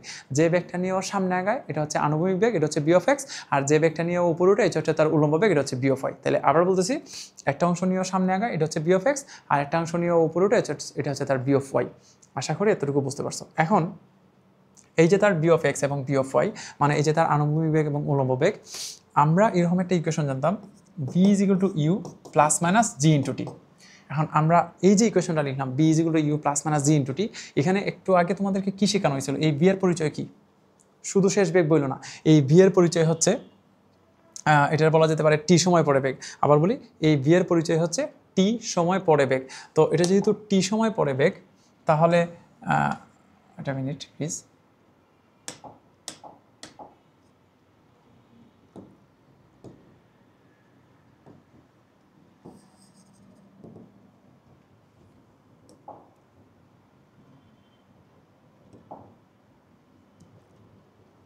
আচ্ছা, তো আমরা যেটা বলতেছিলাম, তো আমরা দেখতেছিলাম যে v is equal to u plus minus g into t. তাহলে এই ভি এর পরিচয় হচ্ছে টি সময় পরে বেগ, এবং আমরা এখানে এই যে পি বিন্দুটাও নামকরণ করছিলাম, ধরে নিচ্ছি এই অবিন্দু থেকে পি বিন্দুতে আসতে তার টি পরিমাণ সময় লাগছে। তাহলে টি সময় পর পি বিন্দুতে, এবং তার বেগ হচ্ছে দুইটা, একটা হচ্ছে বি অফ এক্স, একটা হচ্ছে বি অফ ওয়াই। তো আমরা টাইমের জায়গায় টি লিখলাম। এখন তোমাকে যেটা বুঝতে হবে, যেহেতু এই টাইমের জায়গায় আমরা এই টিটা নিয়ে বসাই দিলাম, ধরো আমি এই টিটা নিয়ে এখানে বসাইলাম, ইট মিনস ও কিন্তু এখন পি বিন্দুতে, এবং ও যদি পি বিন্দুতে হয় তার বেগ এখন কিন্তু দুইটা। কি কি দুইটা? এটা হচ্ছে বি অফ এক্স, একটা হচ্ছে বি অফ ওয়াই। আবার বলি, যেহেতু আমি টাইমের জায়গায় টি লিখে দিছি এবং আমি তোমাদেরকে বললাম যে টি সময় পরও পি বিন্দুতে আছে এবং পি বিন্দুতে তার বেগ দুইটা, একটা হচ্ছে বি অফ এক্স, একটা বি অফ ওয়াই, তাহলে যেহেতু আমি টাইমের জায়গায় টি লিখে দিছি ইট মিনস তার বেগ এখন দুইটা, একটা হচ্ছে বি অফ এক্স, একটা বি অফ ওয়াই। এখন আমরা আমাদের ইচ্ছা অনুযায়ী যে বেগটা দরকার ওইটা নিয়ে কাজ করতে পারবো। ধরে নিচ্ছে আমি বি অফ এক্স লিখতেছি, তাহলে আমরা কি নিয়ে কাজ করতেছি? আমরা তাহলে তার আনুভূমিক বেগ নিয়ে কাজ করতেছি। আমরা চাইলে উলম্ব বেগ নিয়েও কাজ করতে পারতাম এবং করবো একটু পরে, বাট আমরা একটা একটা নিয়ে কাজ করতে হবে, তো আমরা প্রথমে আনুভূমিক বেগটা নিয়ে কাজ করতে যাচ্ছি। ইট মিনস আমি এখন তোমাদেরকে শেখাতে যাচ্ছি যে টি সময় পর তার আনুভূমিক বেগটা কত হবে, টি সময় পর তার আনুভূমিক বেগটা কত হবে, এটা এখন আমরা বের করতে যাচ্ছি। তাহলে টি সময় পর আনুভূমিক বেগ কত যদি বের করতে হয়, এখন আমাদের ইউর জায়গায় কি লিখতে হবে এটা একটু বুঝতে হবে। তোমাদের মনে আছে কিনা যে আমরা যেটারে আদিবেগ বলি, এখানে কিন্তু আদিবেগটারে বিনোট দ্বারা ডিফাইন করা হচ্ছে, ওই যেটারে তোমরা ইউ বলতে এটা হচ্ছে বিনোট। কিন্তু এখন যেহেতু আবার কোণে নিক্ষেপ করছি, একটা হয়ে গেছে আবার বিনোট কোসটিটা, একটা হয়ে গেছে আবার বিনোট সাইনটিটা। কখন কোনটা লিখবো বলছিলাম? যদি আনুভূমিক বরাবর জানতে চায় আদিবেগ তাহলে বিনোট কোসটিটা, যদি উল্লম্ব বরাবর আদিবেগ জানতে চায় তাহলে বিনোট সাইনটিটা। এখন আমরা কি নিয়ে কাজ করতেছি? এখন আমরা তো v of x, it means আনুভূমিক বরাবর বেগ নিয়ে কাজ করতেছি। তাহলে আনুভূমিক বরাবর তার আদিবেগটা কত ছিল? আনুভূমিক বরাবর তার আদিবেগটা ছিল বিনোট কোসটিটা। দেখো কত ঝামেলা, তোমার কত কিছু বোঝা লাগবে। কেন বিনোট কোসটিটা লিখলাম আবার বলি, কেন আমরা ইউর জায়গায় শুধু বিনোট লিখলাম না? আমরা যেহেতু এটারে কোণে নিক্ষেপ করতেছিলাম, কোণে নিক্ষেপ করলে তার আদিবেগটা যা থাকে, যা তাহার কথা ঠিক ওইটা থাকে না, এটা ডিভাইড হয়ে একটা হয়ে যায় বিনোট কোসটিটা, একটা হয়ে যায় বিনোট সাইনটিটা। এখানেও সেম, একটা হয়ে গেছে বিনোট কোসটিটা, একটা হয়ে গেছে বিনোট সাইনটিটা। তো আমরা আনুভূমিক বরাবর যে বেগটা জানতাম এটা হচ্ছে, আমরা এরকম একটা জিনিস শিখে আসছি, আনুভূমিক বরাবর বেগ কত যদি জানতে চাওয়া হয় তাহলে বিনোট কোসটিটা, আনুভূমিক বরাবর উলম্ব বরাবর আদিবেগটা কত যদি জানতে হয় এটা হচ্ছে বিনোট সাইনটিটা। এটা তোমাদের বারবার বলা হয়েছিল। আচ্ছা, তাহলে ইউর জায়গায় লিখলাম বিনোট কোসটিটা। সাইনটিটা কখন লিখতাম? যদি উলম্ব বরাবরটা নিয়ে কাজ করতাম তাহলে আসলে বিনোট সাইনটিটা লিখতাম। আচ্ছা, এখন তোমাদের যদি আবার প্রশ্ন করা হয় যে আমরা আসলে কি নিয়ে কাজ করতেছি, আনুভূমিক নাকি উলম্ব? আমরা আসলে এখন পর্যন্ত আনুভূমিক বেগ নিয়ে কাজ করতেছি। আচ্ছা, যেহেতু আনুভূমিক বরাবর নিয়ে কাজ করতেছি, তোমাদের যদি এখন প্রশ্ন করা হয় তাহলে বলো তো আনুভূমিক বরাবর জি এর মান কত? আনুভূমিক বরাবর আসলে জি এর মান হচ্ছে 0। আনুভূমিক বরাবর জি ক্রিয়া করে না, জি ক্রিয়া করে নিচের দিকে, নিচের দিকে হলে জি, উপরের দিকে হলে মাইনাস জি, আর আনুভূমিক বরাবর হলে জি এর মান হচ্ছে 0। তাহলে আনুভূমিক বরাবর জি এর মান যদি 0 হয়, এখন প্লাস অথবা মাইনাস যাই বসাই না কেন এখানে তো 0 আসবে, কারণ আনুভূমিক বরাবর জি ক্রিয়া করে না, এই দিক বরাবর জি ক্রিয়া করে না, এই দিক বরাবর যে জি ক্রিয়া করে না তার জন্য আমরা জি এর মান 0 লিখতে হবে। এবং এই ইকুয়েশনটা কত সুন্দর, যেহেতু ভি অফ এক্স সমান v not cos theta into 0 into t আসছে, এখান থেকে আমরা সিদ্ধান্ত নিতে পারবো এই টাইমের মান আমরা যদি 1 বসাই তাহলে ভি অফ এক্স এর মান যা পাবো 2 বসাইলেও সেম পাবো, 3 বসাইলেও সেম পাবো, কারণ 0 ইন্টু 1 আর 0 ইন্টু 2 অথবা 0 ইন্টু 3 এগুলো তো সেম জিনিস। তাহলে এখান থেকে আমরা স্পষ্টতই সিদ্ধান্ত নিতে পারবো এই ভি অফ এক্স টাইমের উপর নির্ভর করে না। টাইম যদি চেঞ্জ হয়ও, টাইম চেঞ্জ হলেও ভি অফ এক্স চেঞ্জ হবে না। তাহলে টাইম চেঞ্জ হলেও যেহেতু বি অফ এক্স চেঞ্জ হচ্ছে না, এখন যদি জিজ্ঞেস করে তাহলে বলো তো বি অফ এক্স সমবেগ না অসমবেগ? অবশ্যই সমবেগ। আমরা জানতাম যে বেগ সময়ের উপর নির্ভর করে না তার আসলে সমবেগ বলে। এই ইকুয়েশন থেকে আমরা একটা জিনিস সিদ্ধান্ত নিতে পারতেছি, টাইমের মান 1 2 3 যাই হোক না কেন অবশ্যই এই বি অফ এক্স চেঞ্জ হবে না। যেহেতু এই বি অফ এক্স চেঞ্জ হবে না তার মানে বি অফ এক্স হচ্ছে সমবেগ। এখন যদি আবার তোমাদের প্রশ্ন করা হয়, আচ্ছা এই বি অফ এক্স দিয়ে ওই বস্তুটা কি সামনে আগাচ্ছে নাকি উপরে উঠতেছে? অবশ্যই সামনে আগাচ্ছে, কারণ বি অফ এক্স হচ্ছে আনুভূমিক বেগ।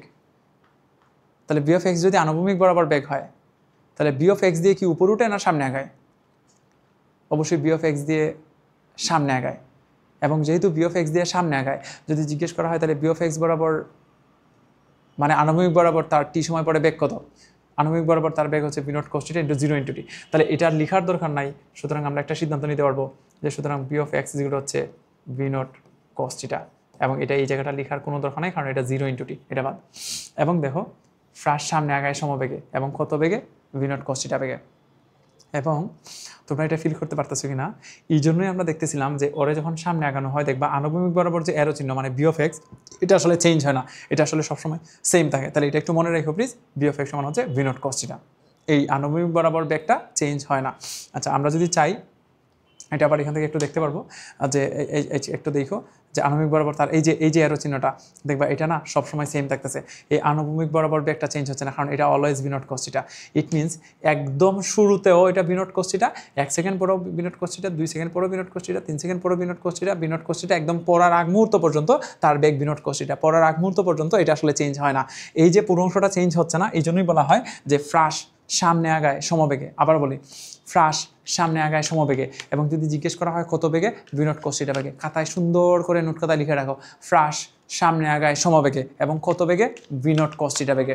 তার বি অফ এক্স কখনো চেঞ্জ হয় না। কিন্তু আমরা যদি বি অফ ওয়াই এর দিকে দেখি, দেখা যায় যে বি অফ ওয়াই প্রতি মুহূর্তে চেঞ্জ হতে থাকে। এই যে দেখো, এখন যা একটু পরে সেম না, একটু পরে সেম না, প্রতি মুহূর্তে তার বি অফ ওয়াই যেটা এটা চেঞ্জ হতে থাকে। এখন আমরা তাহলে এই বি অফ ওয়াই নিয়ে একটু কথা বলবো। আমি ধরে নিচ্ছি এই যে এখন ঠিক আগের মতো আমরা যদি এভাবে চিন্তা করি যে যে পয়েন্ট দেখে আমরা নিক্ষেপ করলাম এটার যদি নাম দিই, ধরে নাও আমরা পি পয়েন্ট, ও পয়েন্ট, এবং ও এখন যে জায়গায় এটার নাম যদি দিই পি পয়েন্ট, ধরে নিচ্ছি ও টি সময় পর পি বিন্দুতে চলে আসলো। তার এবং এখানে তার দুইটা বেগ আছে, একটা হচ্ছে বি অফ এক্স, একটা হচ্ছে বি অফ ওয়াই। তাহলে টি সময় পর ও পি বিন্দুতে, এবং পি বিন্দুতে তার বেগ হচ্ছে দুইটা, একটা হচ্ছে বি অফ এক্স, একটা হচ্ছে বি অফ ওয়াই। এখন এই যে বি অফ এক্স এবং বি অফ ওয়াই, এই বি অফ এক্স নিয়ে ও আসলে সামনে আগায় এবং বি অফ ওয়াই নিয়ে ও আসলে উপরে উঠে। তাহলে ওর যে সামনে আগানোর বেগ মানে বি অফ এক্স এবং উপরে উঠার বেগ বি অফ ওয়াই, এই দুইজনের মধ্যে বি অফ এক্স নিয়ে আমরা কথা বলা শেষ। আমরা সিদ্ধান্ত নিয়ে নিয়েছি বি অফ এক্স সমান হচ্ছে ভি নট কস থিটা, এবং এটা সবসময় সেম। ইট মিনস তোমাদেরকে যে প্রথমে শেখানো হচ্ছিল যে বি অফ এক্স দুইটা ভাগে ভাগ হয়ে একটা হয় বি নট সাইন থিটা আর একটা হয় বি নট কস থিটা।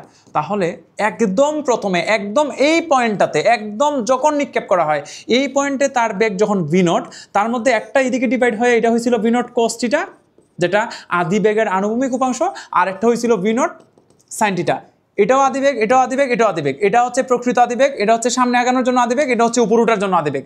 এবং তার সামনে আগানোর জন্য যে আদিবেগ মানে ভি নট কস থিটা, এটা আর চেঞ্জ হয়েছে না। এখানেও ভি নট কস থিটা, একটু পরে ভি নট কস থিটা, এখানেও ভি নট কস থিটা, এখানেও ভি নট কস থিটা, এখানেও ভি নট কস থিটা, সর্বোচ্চ বিন্দুতে ভি নট কস থিটা। মানে প্রত্যেকটা মুহূর্তে পড়ার আগ মুহূর্ত পর্যন্ত তার বেগ হচ্ছে ভি নট কস থিটা, এটার চেঞ্জ হয়েছে না। তাহলে ফ্রাসের প্রত্যেকটা পয়েন্টে আনুভূমিক বরাবর বেগ সেম এবং কত, ভি নট কস থিটা, কিন্তু উলম্ব বরাবর বেগটা আসলে চেঞ্জ হবে। এখন আমি তোমাদেরকে শেখাতে যাচ্ছি যে উলম্ব বরাবর বেগটা যে চেঞ্জ হচ্ছে এটা আসলে কিভাবে চেঞ্জ হবে। তো চলো আমরা উলম্ব বরাবর বেগটা নিয়ে একটু কথা বলি।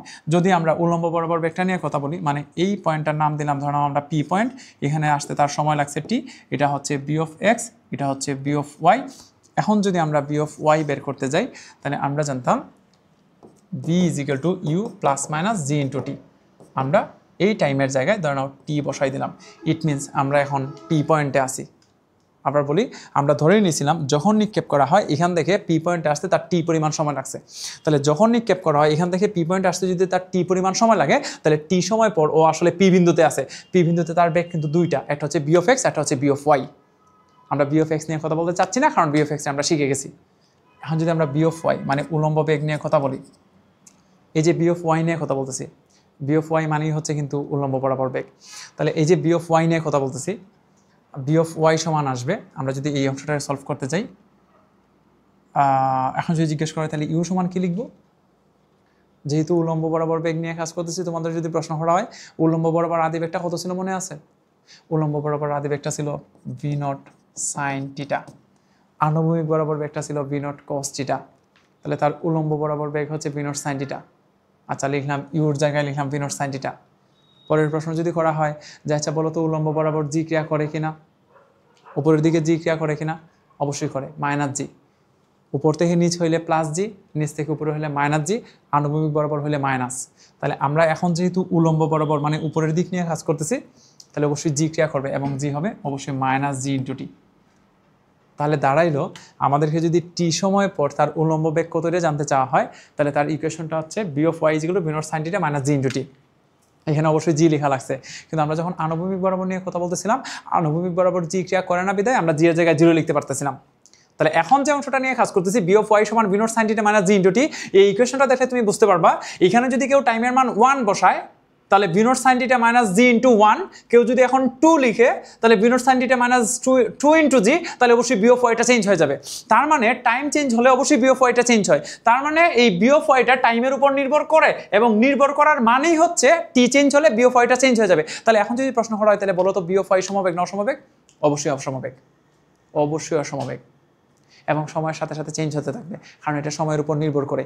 এই জন্যই আমরা দেখতেছিলাম যে বি অফ ওয়াইটা যখন এখান থেকে শুরু করে যত উপরের দিকে ওটা চেঞ্জ হতে থাকে, প্রত্যেকটা পয়েন্টে আসলে চেঞ্জ হতে থাকে, কারণ এই বি অফ ওয়াইটা টাইমের উপর নির্ভর করে।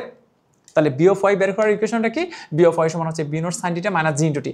একটা নির্দিষ্ট সময় পর্যন্ত এটার মধ্যে মন্দন কাজ করে, তারপরে আবার ত্বরণ কাজ করে। তাহলে আমি আবার রিপিট করতেছি, এই যে বি অফ ওয়াই দেখতে পাচ্ছ, প্রত্যেকটা পয়েন্টে এই বি অফ ওয়াই চেঞ্জ হয়, কারণ এটা টাইমের উপর নির্ভর করে। অপরপক্ষে বি অফ এক্স যেটা, এটা always B naught cos theta, এটা কখনো চেঞ্জ হয় না, এটা প্রত্যেকটা পয়েন্টে বি নট কস থিটা। কিন্তু বি অফ ওয়াই সমান হচ্ছে B naught sine theta minus GT.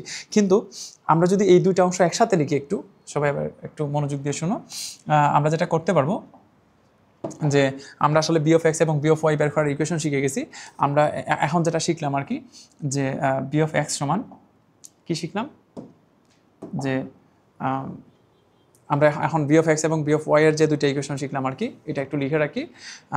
B of x is equal to v naught cos theta, এটা হচ্ছে টি সময় পর আনুভূমিক বেগ, আর বি অফ ওয়াই সমান v not sine theta minus g into t. তোমাদের আরেকটা জিনিস আমি একটু মনে করাই রাখি, এদিকেও একটা ছিল ভি নট কস থিটা, আর এটা ছিল শুধু v not sine theta, sorry আচ্ছা একটু মনে নয়, এটা হচ্ছে ভি নট সাইন থিটা। কোনটা কি একটু শোনো, এটাও আনুভূমিক বেগ আর এটাও উলম্ব বেগ, সেম, এটাও আনুভূমিক বেগ, এটাও উলম্ব বেগ, মানে এই দুইটাই আনুভূমিক বেগ, আবার এই দুইটাই উলম্ব বেগ। পার্থক্য হচ্ছে এই দুইটা হচ্ছে আদি বেগের আনুভূমিক উপাংশ এবং উলম্ব উপাংশ, মানে সহজ কথায় আদিতে আনুভূমিক বেগ এবং উলম্ব বেগ, আর এই দুইটা হচ্ছে টি সময় পর আনুভূমিক বেগ এবং উলম্ব বেগ। এই হচ্ছে পার্থক্য, মানে এটাও আনুভূমিক, এটাও আনুভূমিক, জাস্ট এটা আদিতে, এটা টি সময় পর, কিন্তু দেখা যাচ্ছে ওরা দুজন সেম, আদিতে যা টি সময় পরেও সেম। আর এটা তো হওয়ারই কথা, কারণ আনুভূমিক বরাবর বেগ তো চেঞ্জ হয় না। তাহলে এই দুইটার মধ্যে পার্থক্য কি? আবার মিলকে শোনো, এটাও উলম্ব বেগ, এটাও উলম্ব বেগ। পার্থক্য হচ্ছে এটা আদিতে আর এটা হচ্ছে টি সময় পর, তবে এটা আদিতে যা থাকে উলম্ব টি সময় পর সেম না, চেঞ্জ হয়ে যায়। এই হচ্ছে তাদের মধ্যে পার্থক্য। আচ্ছা, আমরা যেটা পড়তেছিলাম এখান থেকে খেয়াল করলে দেখা যাবে যে আমরা যে দুইটা বেগ নিয়ে কথা বলতেছিলাম, তার আনুভূমিক এবং উলম্ব বেগ এই দুইটাই আসলে প্রতি মুহূর্তে চেঞ্জ হতে থাকে। এবং এই যে প্রতি মুহূর্তে, সরি দুইটা কি বলতেছি, আনুভূমিক বরাবর বেগটা চেঞ্জ হয় না, কিন্তু উলম্ব বরাবর বেগটা চেঞ্জ হতে থাকে। এখন এই যে আমরা ফ্রাস পড়তেছিলাম যে কোণে নিক্ষেপ করলে এটা ভাগ হয়ে যায়, আচ্ছা ঠিক আছে, কোণে নিক্ষেপ করলে ভাগ হয়েছে, তো ভাগ হওয়ার পর আবার দেখা যায় একটা হয় আনুভূমিক, একটা হয় উলম্ব। কিন্তু এই ফ্রাসটা তো প্রকৃতপক্ষে আনুভূমিক বরাবরও যাচ্ছে না, উলম্ব বরাবরও যাচ্ছে না, যাচ্ছে তো লব্ধি একটা দিকে। লব্ধি একটা দিকে বলতে বোঝাচ্ছি, তোমরা যদি একটু ভালো করে খেয়াল করে দেখো, তাহলে ও দেখা যাবে ও কিন্তু শুধু আনুভূমিক বরাবর যাচ্ছে না, ও কিন্তু শুধু উলম্ব বরাবর যাচ্ছে না, ও যাচ্ছে লব্ধি একটা দিকে। তাহলে আমাদেরকে যেটা বের করতে হবে, আমাদেরকে লব্ধি বেগটা খুঁজে বের করতে হবে, যে ও যে দিকে যাচ্ছে। আবার শোনো, এইটা হচ্ছে আনুভূমিক বেগ, হ্যাঁ, তার বেগের একটা আনুভূমিক উপাংশ আছে যার জন্য ও সামনে আগাচ্ছে, তার বেগের একটা উলম্ব উপাংশ আছে যার জন্য ও উপরে উঠতেছে, কিন্তু ও প্রকৃতপক্ষে আনুভূমিক বরাবরও যাচ্ছে না, উলম্ব বরাবরও যাচ্ছে না, ও যাচ্ছে লব্ধি একটা দিকে।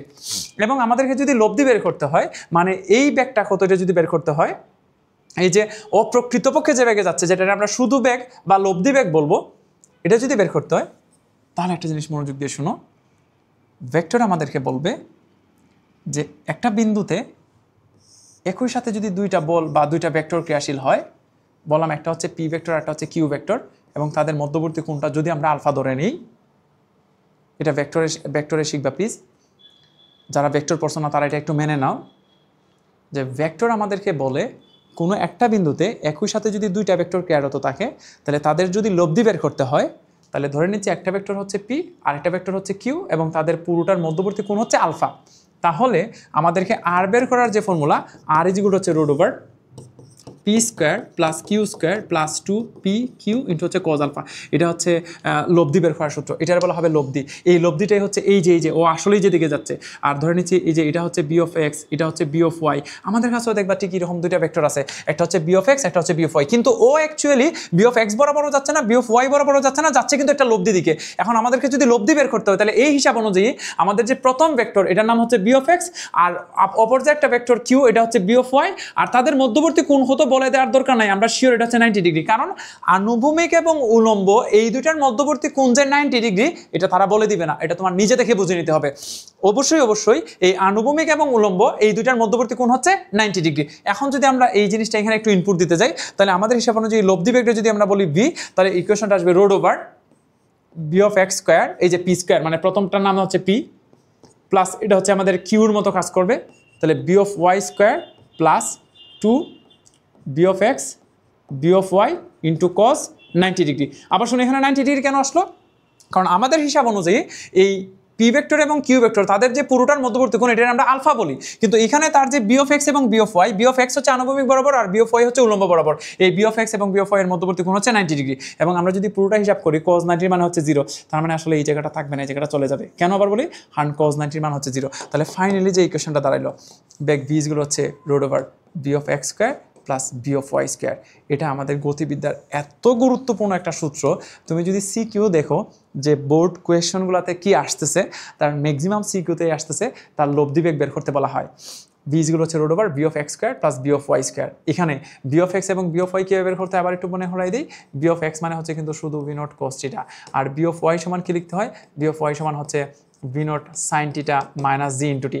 তাহলে আমরা বি অফ এক্স বের করবো এই সূত্র দিয়ে, বি অফ ওয়াই বের করবো, দেন আমাদেরকে লব্ধি বেগ বের করতে হবে বিজগুলো root over B of x square plus B of Y square. শোনো, আমাদেরকে এত কিছু বলবে না, আমাদেরকে বলবে শুধু বেগ বের করো। এবং তোমার বুঝে নিতে হবে একটা ফ্রাশের বা নিক্ষিপ্ত বস্তুর বেগ বের করতে বলছে মানেই তার লব্ধি বেগ বের করতে বলতেছে, আর লব্ধি বেগ বের করার ইকুয়েশন হচ্ছে root over B of x square plus B of Y square. আচ্ছা চলো আমরা আমাদের ওই অংশটা একটু দেখে আসি, যে আমরা যে অংশটা পড়তেছিলাম, সরি আমরা পড়তেছিলাম যে এখানে বলে দেওয়া আছে যে কোনো বস্তুকে ভি নট বেগে আনুভূমিকের সাথে টিটা কোণে নিক্ষেপ করা হলো। এখানে কোণটা হচ্ছে আনুভূমিকের সাথে, এবং আমরা জানি যে টি সময় পর যদি তার আনুভূমিক বেগ মানে এক্স অক্ষ বরাবর বেগ জানতে চাওয়া হয়, যেটা আমরা বি অফ এক্স নামে জানি, বি অফ এক্স মান হচ্ছে ভি নট কস থিটা। এবং এখানে অবশ্যই মনে রাখতে হবে এখানে কেন জি টিটা আসতেছে না, কারণ আমরা অলরেডি সিদ্ধান্ত নিয়ে নিছি যে এক্স অক্ষ বরাবর জি এর মান 0, এক্স অক্ষ বরাবর কোনো জি ক্রিয়া করে না, জি অ্যাকচুয়ালি ক্রিয়া করে নিচের দিকে, উপরের দিকে হলে মাইনাস জি, আর আনুভূমিক বরাবর হলে জি এর মান 0। অপরপক্ষে টি সময় পর যে তার উল্লম্ব বেগ বা ওয়াই অক্ষ বরাবর যে বেগ বি অফ ওয়াই, এটা কিন্তু অবশ্যই সময়ের উপর নির্ভর করে, এবং এটা বের করার ইকুয়েশন হচ্ছে v not sine theta minus g into t. কিন্তু আমাদেরকে যদি টি সময় পর শুধু বেগ বের করতে বলা হয়, তখন কিন্তু আমাদেরকে অবশ্যই লব্ধি বেগ বের করতে হবে, কারণ ফ্রাশ শুধু আনুভূমিক বরাবর যায় না, শুধু লম্ব বরাবর যায় না, ফ্রাশ অ্যাকচুয়ালি একটা লব্ধি বরাবর যায়। এবং এই যে লব্ধি বরাবর বেগ, এটা যদি আমরা শুধু বি দ্বারা ডিফাইন করি, বি বের করার ইকুয়েশন হচ্ছে root over B of x square plus B of Y square. এটা আসলে ভেক্টরের লব্ধি নির্ণয়ের যে সূত্র, এখান থেকে আমরা এই সূত্রটা পাইছি, v is equal to root over B of x square plus B of Y square. So সবাই প্লিজ এটা একটু মনে রাখি, আমরা যে কোনো অবস্থায় একটা নির্দিষ্ট সময় পর যদি ফ্রাশের বেগ জানতে চাওয়া হয়, তারা আমাদেরকে বলবে শুধু বেগ, তোমার বুঝে নিতে হবে এটা আসলে লব্ধি বেগ, এবং তার ইকুয়েশনটা হচ্ছে root over B of x square plus B of Y square, যেখানে বি অফ এক্স বের করার ইকুয়েশন হচ্ছে ভি নট কস থিটা এবং বি অফ ওয়াই বের করার ইকুয়েশন হচ্ছে v not sine theta minus g t. চলো একটা প্রশ্ন সলভ করা যাক। আমাদের এখানে বলে দেওয়া আছে এমন একটা প্রশ্ন যে একটি ফুটবলকে ভূমির সাথে 30 ডিগ্রি কোণে, কত কোণে? 30 ডিগ্রি কোণে, এবং কার সাথে? ভূমির সাথে, এবং 40 মিটার পার সেকেন্ড বেগে নিক্ষেপ করা হয়েছে। ইট মিনস এটা হচ্ছে তার ভি নট এবং এটা হচ্ছে তার থিটা। জানতে চাওয়া হচ্ছে বেগে কিক করা হলো, 2 সেকেন্ড পর ফুটবলের বেগের মান কত হবে। আচ্ছা, যেহেতু 2 সেকেন্ড পর শুধু বেগের মান কত জানতে চাওয়া হচ্ছে, আমাদের বুঝে নিতে হবে শুধু বেগ মানে হচ্ছে লব্ধি বেগ, এবং আমরা জানি লব্ধি বেগের ইকুয়েশনটা হচ্ছে root over B of x square plus B of Y square. তাহলে আমরা যদি এর আগে একটু বি অফ এক্স রে বের করতে যাই, আমরা জানতাম বি অফ এক্স ইজগুলো হচ্ছে বি নট কস থিটা, এখানে বি নটের মান দেওয়া আছে 40, কস থিটার মান দেওয়া আছে 30 ডিগ্রি, এটা চাপলেই আমরা বি অফ এক্স এর মান পেয়ে যাব। সিমিলারলি যদি আমরা বি অফ ওয়াই বের করতে যাই, এটা আসবে v naught sine theta minus g into t, এখানে সব কিছু দেওয়া আছে 40 সাইন থিটার মান 30 ডিগ্রি মাইনাস জি এর মান 9.8, এবং এখানে স্পষ্টতই বলা দেওয়া আছে 2 সেকেন্ড পর। তাহলে যেহেতু 2 সেকেন্ড পর বলছে, ইট মিনস টাইমের জায়গায় আমাদের 2 বসাই দিতে হবে।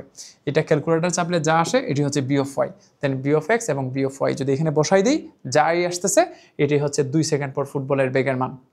তাহলে একটু কমপ্লেক্স হলেও এতটাও কমপ্লেক্স না, আমাদের যে কোনোভাবে এটা মনে রাখতে হবে। আমাদেরকে যদি কোনো অবস্থায় ফ্রাশের শুধু বেগ বের করতে বলে, এটা আসলে লব্ধি বেগ বের করতে বলছে, এবং লব্ধি বেগ বের করার যে ইকুয়েশনটা, একটা হচ্ছে বি অফ এক্স, একটা হচ্ছে v of Y. B of x বের করার ইকুয়েশন হচ্ছে v not cos theta, v of Y সমান হচ্ছে v not sine theta minus g into t. এটা কতটুকু গুরুত্বপূর্ণ তার জন্য আমি আজকে আসলে বোর্ড পরীক্ষায় আসছে এমন কয়েকটা সিকিউ তোমাদেরকে দেখাতে যাচ্ছি, সৃজনশীল প্রশ্ন।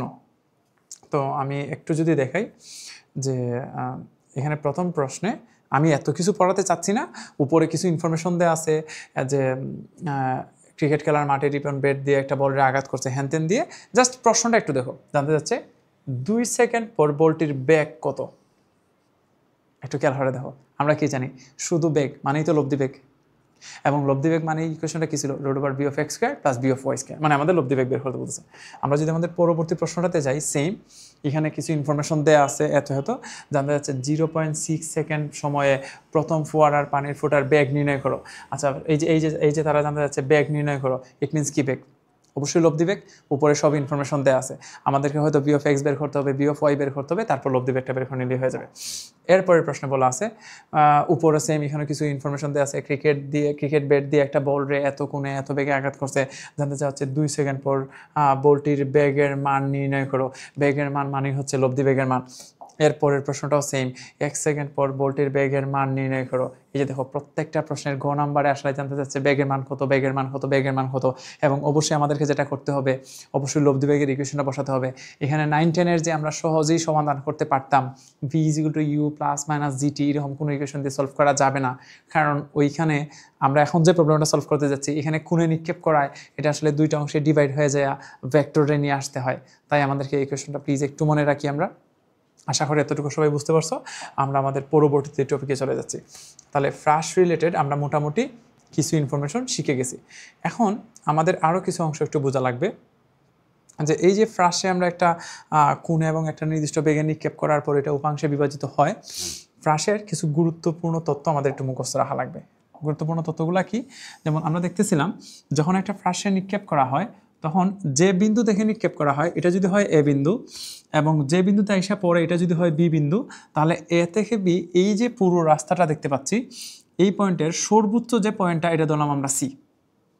তাহলে এই যে পয়েন্টটা দেখতে পাচ্ছ সি পয়েন্ট, এটা কিন্তু একটু বেশি স্পেশাল, কারণ এটা হচ্ছে ভূমি থেকে সবচেয়ে বেশি উচ্চতায় আছে। এখন আমাদেরকে যদি এই উচ্চতাটা বের করতে বলা হয়, বা ভূমি থেকে যখন নিক্ষেপ করা হয় এখান থেকে এই জায়গায় আসতে কতটুকু সময় লাগছে এটা বের করতে বলা হয়, বা এখান থেকে আবার ভূমিতে আসতে কতটুকু সময় লাগছে এটা বলা হয়, তাহলে কিভাবে বের করব এটা আমরা এখন শিখতে যাচ্ছি। তাহলে আমরা এখন শিখতে যাচ্ছি ফ্রাশের গুরুত্বপূর্ণ কয়েকটা রাশি, যে সর্বোচ্চ উচ্চতায় উঠতে কত সময় লাগবে, কত সময় পর ভূমিতে ফিরে আসবে, তার আনুভূমিক বরাবর অতিক্রান্ত দূরত্ব হতো, এইসব ইকুয়েশন একটু শিখতে যাচ্ছি। তো ফার্স্টে আমরা যেটা শিখবো, যে একটা ফ্রাশ যখন উপরের দিকে একটা নির্দিষ্ট কোণে এবং নির্দিষ্ট বেগে নিক্ষেপ করা হয়, আমরা যদি ধরে নেই তার টিটা কোণে নিক্ষেপ করা হয়েছে এবং তার আদি বেগের মান হচ্ছে v0, এই যে v0 বেগে এবং টিটা কোণে নিক্ষেপ করা হয়েছে, আমরা ধরে নিচ্ছি এ থেকে সিতে আসতে তার প্রয়োজনীয় সময়ের পরিমাণটা হচ্ছে টি ম্যাক্স। এখানে এই যে টি ম্যাক্স দেখতে পাচ্ছ, এটা দ্বারা বোঝাচ্ছি আমি এ থেকে সিতে যাইতে প্রয়োজনীয় সময়। তো তার জন্য তোমাদের একটা জিনিস জেনে রাখা দরকার, আমরা যখন একটা বস্তুরে খাড়া উপরের দিকে নিক্ষেপ করি তখন আসলে ও উপর থেকে নিচে যাওয়ার সময় মন্দন কাজ করে, এবং মন্দনের জন্য বেগ কমতে কমতে কমতে কমতে যায় সবচেয়ে উপরে বেগ শূন্য। তারপরে যখন আবার উপর থেকে নিচে নামে তখন তার ত্বরণের জন্য বেগ বাড়তে বাড়তে বাড়তে বাড়তে আবার সমান বেগপ্রাপ্ত হয়ে হাতে পড়বে আইসা। তো এই ক্ষেত্রে এই ভূমি থেকে সর্বোচ্চ উচ্চতায় যেতে যতটুকু সময়ের প্রয়োজন, সর্বোচ্চ উচ্চতা থেকে আবার এখানে আসতে ঠিক একই পরিমাণ সময় লাগে, মানে সময়ের পরিমাণটা সেম। ধরে নিচ্ছি ভূমি থেকে সর্বোচ্চ উচ্চতায় উঠতে যদি 5 সেকেন্ড সময় লাগে, তাহলে উপর থেকে নিচে আসতে ঠিক একই সময় আবার 5 সেকেন্ড লাগবে, তাহলে তারা ইন টোটাল 10 সেকেন্ড। তাহলে আমরা এখন যদি এই অংশটা সলভ করতে যাই, এখান থেকে দেখা যাবে যে আমরা যে ফ্রাশের দুইটা বেগ দেখতেছিলাম, একটা ছিল তার বি অফ এক্স এবং একটা ছিল তার বি অফ ওয়াই। আমরা যদি এই অংশটা একটু আবার খেয়াল করি, তার বি অফ এক্স এবং বি অফ ওয়াই যে অংশটা দেখতে পাচ্ছি, এটা এই দুইটা অংশের মধ্যে বি অফ এক্স কিন্তু প্রতি মুহূর্তে বি অফ এক্স কিন্তু কখনো চেঞ্জ হয় না, অপরপক্ষে বি অফ ওয়াই কিন্তু প্রতি মুহূর্তে চেঞ্জ হতে থাকে। তাহলে বি অফ ওয়াই যদি প্রতি মুহূর্তে তার চেঞ্জ হতে থাকে, এটা আসলে একটা নিয়ম মেনে চেঞ্জ হয়। দেখা যাবে এই যে বি অফ ওয়াই কমতে কমতে কমতে কমতে যখন ও একদম সর্বোচ্চ বিন্দুতে থাকবে, এই জায়গাটা একটু বেশি স্পেশাল। ও যখন সবচেয়ে উপরে থাকবে তখন কিন্তু তার কোনো বি অফ ওয়াই থাকে না। এই জায়গাটা একটু খেয়াল করে দেখো, সর্বোচ্চ উচ্চতায় তার কোনো বি অফ ওয়াই নেই। আর সর্বোচ্চ উচ্চতায় আসলে বি অফ ওয়াই থাকা উচিত না, কারণ সর্বোচ্চ উচ্চতায়ও যদি বি অফ ওয়াই থাকতো তাহলে তো ও আরও উপরে উঠতো। বি অফ ওয়াই নাই মানেই তো হচ্ছে ও এখন সর্বোচ্চ উচ্চতায়, এটারই তো সর্বোচ্চ উচ্চতা বলবে। এখন একটা নির্দিষ্ট উচ্চতায় যাওয়ার পর যদি তার বি অফ ওয়াই থাকেও, ইট মিনস ও আরও উপরে উঠবে। তাহলে এখানে আসার পর তার কোনো বি অফ ওয়াই নাই মানেই তো বোঝাচ্ছে ও আর উপরে উঠবে না। তাহলে এটা একটু মনে রাখি আমরা, যে সর্বোচ্চ উচ্চতায় তার বি অফ ওয়াই এর মান কত, সর্বোচ্চ উচ্চতায় তার বি অফ ওয়াই এর মান 0। তাহলে সর্বোচ্চ উচ্চতায় বি অফ এক্স আছে কিনা, অবশ্যই আছে। বি অফ এক্স কত আছে, বি অফ এক্স তো always v not cos theta, v of x তো কখনো চেঞ্জ হয় না, এটা একদম নিক্ষেপ করার মুহূর্তেও ভি নট কস থিটা, প্রত্যেকটা পয়েন্টে ভি নট কস থিটা, সর্বোচ্চ বিন্দুতে কস থিটা, একদম পড়ার আগ মুহূর্ত পর্যন্ত তার বি অফ এক্স বরাবর ভি নট কস থিটা, এটা অবশ্যই চেঞ্জ হবে না। তাহলে আমাদেরকে যদি জিজ্ঞেস করা হয় যে সর্বোচ্চ উচ্চতায় বি অফ এক্স কত, সর্বোচ্চ উচ্চতায় বি অফ এক্স সমান ভি নট কস থিটা, কিন্তু সর্বোচ্চ উচ্চতায় বি অফ ওয়াই এর মানটা কত, সর্বোচ্চ উচ্চতায় আসলে কোনো বি অফ ওয়াই নাই, সর্বোচ্চ উচ্চতায় আসলে বি অফ ওয়াই এর মান হচ্ছে 0। আশা করি এতটুকু সবাই বুঝতে পারছো। তাহলে সর্বোচ্চ উচ্চতায় কোনো রকমের কি থাকবে না, সর্বোচ্চ উচ্চতায় কোনো রকমের উলম্ব বেগ থাকবে না, সর্বোচ্চ উচ্চতায় তার বি অফ ওয়াই এর মান হচ্ছে 0। আমরা আসলে এই আইডিয়াটা নিয়েই কাজ করব। তাহলে আমরা নর্মালি যে ইকুয়েশনটা জানতাম, যে কি জানতাম আমরা, বি অফ ওয়াই বের করার যে ইকুয়েশনটা, আমরা আমাদের কাছে একটা ইকুয়েশন ছিল যে v is equal to u plus minus g t, এরকম একটা ইকুয়েশন ছিল। তো আমরা ধরে নিছি যে জায়গা থেকে নিক্ষেপ করা হয়েছে এটারে কত কোণে নিক্ষেপ করা হয়েছে, ধরে নাও টিটা কোণে, কত বেগে, ভি নট বেগে। তাহলে তার আদি বেগের দুইটা উপাংশ আছে, একটা হচ্ছে কি জানি, একটা হচ্ছে ভি নট কস থিটা, এটা হচ্ছে তার আনুভূমিক বরাবর আদিবেগ, একটা হচ্ছে ভি নট সাইন থিটা, এটা হচ্ছে তার উলম্ব বরাবর আদিবেগ। তাহলে এই যে ভি সমান ইউ প্লাস মাইনাস জিটি, আমরা ধরে নিচ্ছি যখন নিক্ষেপ করা হয় এখান থেকে সর্বোচ্চ উচ্চতায় আসতে, ধরে নিচ্ছি আমি এটা পি বিন্দু, এখানে আসতে তার যে প্রয়োজনীয় সময় এটা হচ্ছে টি ম্যাক্স। তাহলে টি ম্যাক্স সময়ও কোথায়, টি ম্যাক্স সময় পড়ো কোথায়, টি ম্যাক্স সময় পড়ো সর্বোচ্চ বিন্দুতে আছে। তাহলে যখন নিক্ষেপ করা হয় তখন তার বেগ ছিল ভি নট, কোনটা ছিল টিটা, তার টি ম্যাক্স সময় পর ও সর্বোচ্চ উচ্চতায় মানে পি বিন্দুতে আছে, তার পি বিন্দুতে দুইটা বেগ থাকার কথা, একটা হচ্ছে বি অফ এক্স, একটা হচ্ছে v of Y. B of x তো আর থাকবেই, কিন্তু বি অফ ওয়াই এর মান 0। এখন তোমাদের যদি প্রশ্ন করা হয়, আচ্ছা যে সর্বোচ্চ উচ্চতাতে তার দুইটা বেগ বি অফ এক্স এবং বি অফ ওয়াই, তার মধ্যে কোনটা আমরা নিশ্চিত জানি, আমরা নিশ্চিত জানি কোনটা, আমরা কি বি অফ এক্স এর নিশ্চিত জানি না বি অফ ওয়াই এর নিশ্চিত জানি? তখন দেখা যাবে যে আমরা আসলে বি অফ ওয়াই এর নিশ্চিত জানি। কেন? কারণ সর্বোচ্চ উচ্চতায় আসলে বি অফ ওয়াই এর মান অবশ্যই 0। অপরপক্ষে তার বি অফ এক্স আছে, বি অফ এক্স সমান ভি নট কস থিটা, হ্যাঁ ভি নট কস থিটা বলা যাবে, কিন্তু তার মান কত, 10, 20 না 30 না 50, এটা কি বলা যাবে? এটা আমরা জানি না। তাহলে দেখা যাচ্ছে যে সর্বোচ্চ উচ্চতায় বি অফ ওয়াই নিয়ে কাজ করা অবশ্যই সুবিধাজনক। কেন সুবিধাজনক? কারণ সর্বোচ্চ উচ্চতায় বি অফ ওয়াই এর মান 0। এখন তারে যত কোণে যত বেগেই নিক্ষেপ করা হোক না কেন, যখনই সর্বোচ্চ উচ্চতা কথাটা চলে আসবে, শিওর বি অফ ওয়াই এর মান হচ্ছে 0। এখন আমরা যে এই ইকুয়েশনটা জানতাম v is equal to u plus minus g t, আমি এখন লিখে দিলাম এই যে টি এর জায়গায় লিখে দিলাম টি ম্যাক্স। ইট মিনস আমরা কোথায় আছি, আমরা তো ধরেই নিয়েছিলাম যখন নিক্ষেপ করা এখান থেকে টি ম্যাক্স সময় পর আমরা সর্বোচ্চ উচ্চতায়। তাহলে যখনই বলা হচ্ছে যে আমরা এখন সর্বোচ্চ উচ্চতায় আছি, ইট মিনস তার বি অফ ওয়াই এর মান 0। আর বি অফ ওয়াই এর মান যদি 0 হয় তাহলে আমরা লিখলাম টি ম্যাক্স সর্বোচ্চ উচ্চতায়, তখন এখানে লিখে দিলাম 0। এখন তোমাদের যদি জিজ্ঞেস করা হয় যে আচ্ছা টি এর জায়গায় টি ম্যাক্স লেখার পর টি ম্যাক্স উচ্চতায় তো তার দুইটা বেগ আছে, একটা হচ্ছে বি অফ এক্স, একটা হচ্ছে বি অফ ওয়াই। তো আমরা যে 0 লিখে দিলাম, ইট মিনস আমরা কি নিয়ে কাজ করতেছি, আমরা অবশ্যই উলম্ব বেগ নিয়ে কাজ করতেছি। কারণ সর্বোচ্চ উচ্চতায় কোন বেগটা 0 হয়, অবশ্যই উলম্ব বেগটা 0 হয়, তাই এটা 0 লিখে দিলাম। এখন যদি জিজ্ঞেস করে তাহলে ইউর জায়গায় কি লিখবো, তাহলে ইউর জায়গায় লিখবো অবশ্যই ভি নট সাইন থিটা, কারণ আমরা জানতাম উলম্ব বরাবর আদি বেগটা হচ্ছে ভি নট সাইন থিটা। তাহলে এখন যদি জিজ্ঞেস করা যাচ্ছে তাহলে বলো তো উলম্ব বরাবর জি ক্রিয়া করে কিনা, অবশ্যই করে, প্লাস জি না মাইনাস জি, মাইনাস জি, তাহলে মাইনাস জি ইন্টু টি ম্যাক্স। আমি আবার এই জায়গাটা একটু রিপিট করতেছি, সবাই মনোযোগ দিয়ে শুনো। আমরা নর্মালি যে ইকুয়েশনটা জানতাম এটা হচ্ছে u v is equal to u plus minus g t. তো আমরা যেহেতু বস্তুটার উপরের দিকে নিক্ষেপ করছি, তো প্রতি মুহূর্তে তার মধ্যে একটা নির্দিষ্ট সময় পর্যন্ত মন্দন কাজ করতেছে, এবং তার জন্য তার বি অফ ওয়াইটা কমতে কমতে সর্বোচ্চ বিন্দুতে এসে 0 হয়ে গেছে। অপরপক্ষে তার বি অফ এক্স কিন্তু চেঞ্জ হচ্ছে না, বি অফ এক্স কিন্তু always v not cos theta. তাহলে এই যে সর্বোচ্চ উচ্চতায় এসে বি অফ ওয়াই 0 হয়ে গেছে, তার জন্য দেখো আমরা ধরে নিচ্ছি যখন নিক্ষেপ করা হয় এখান থেকে টি ম্যাক্স সময় পর অসর্বোচ্চ উচ্চতায়, তাহলে টাইমের জায়গায় যখন আমরা টি ম্যাক্স লিখে দিছি, ইট মিনস অসর্বোচ্চ উচ্চতায় যখন চলে আসছে তখন তার অবশ্যই কিছু একটা শূন্য হয়ে গেছে। প্রশ্ন হচ্ছে কি শূন্য হয়েছে, বি অফ এক্স না বি অফ ওয়াই? অবশ্যই তার বি অফ ওয়াই শূন্য হয়েছে, তাই যখন আমরা বি অফ ওয়াই এর জায়গায় শূন্য লিখে দিচ্ছি, এখানে শূন্য লিখে দিছি, এবং এই শূন্য লিখে বোঝাচ্ছি যে আমরা আসলে উলম্ব বেগ নিয়ে কাজ করতেছি। এখন যেহেতু উলম্ব বেগ নিয়ে কাজ করতেছি, তাই ইউর জায়গায় লিখলাম ভি নট সাইন থিটা, আর যেহেতু উপরের দিকে নিক্ষেপ করা হয়েছে তাহলে মাইনাস জি টি ম্যাক্স। এখন তার যদি এই পাশে নিয়ে আসি তাহলে দেখা যাবে জি ইন্টু টি ম্যাক্স সমান আমরা লিখতে পারবো ভি নট সাইন থিটা। আচ্ছা তোমরা যদি টি ম্যাক্সের পরিচয় জানতে চাও, এই টি ম্যাক্সের পরিচয় হচ্ছে সর্বোচ্চ উচ্চতায় উঠতে প্রয়োজনীয় সময়।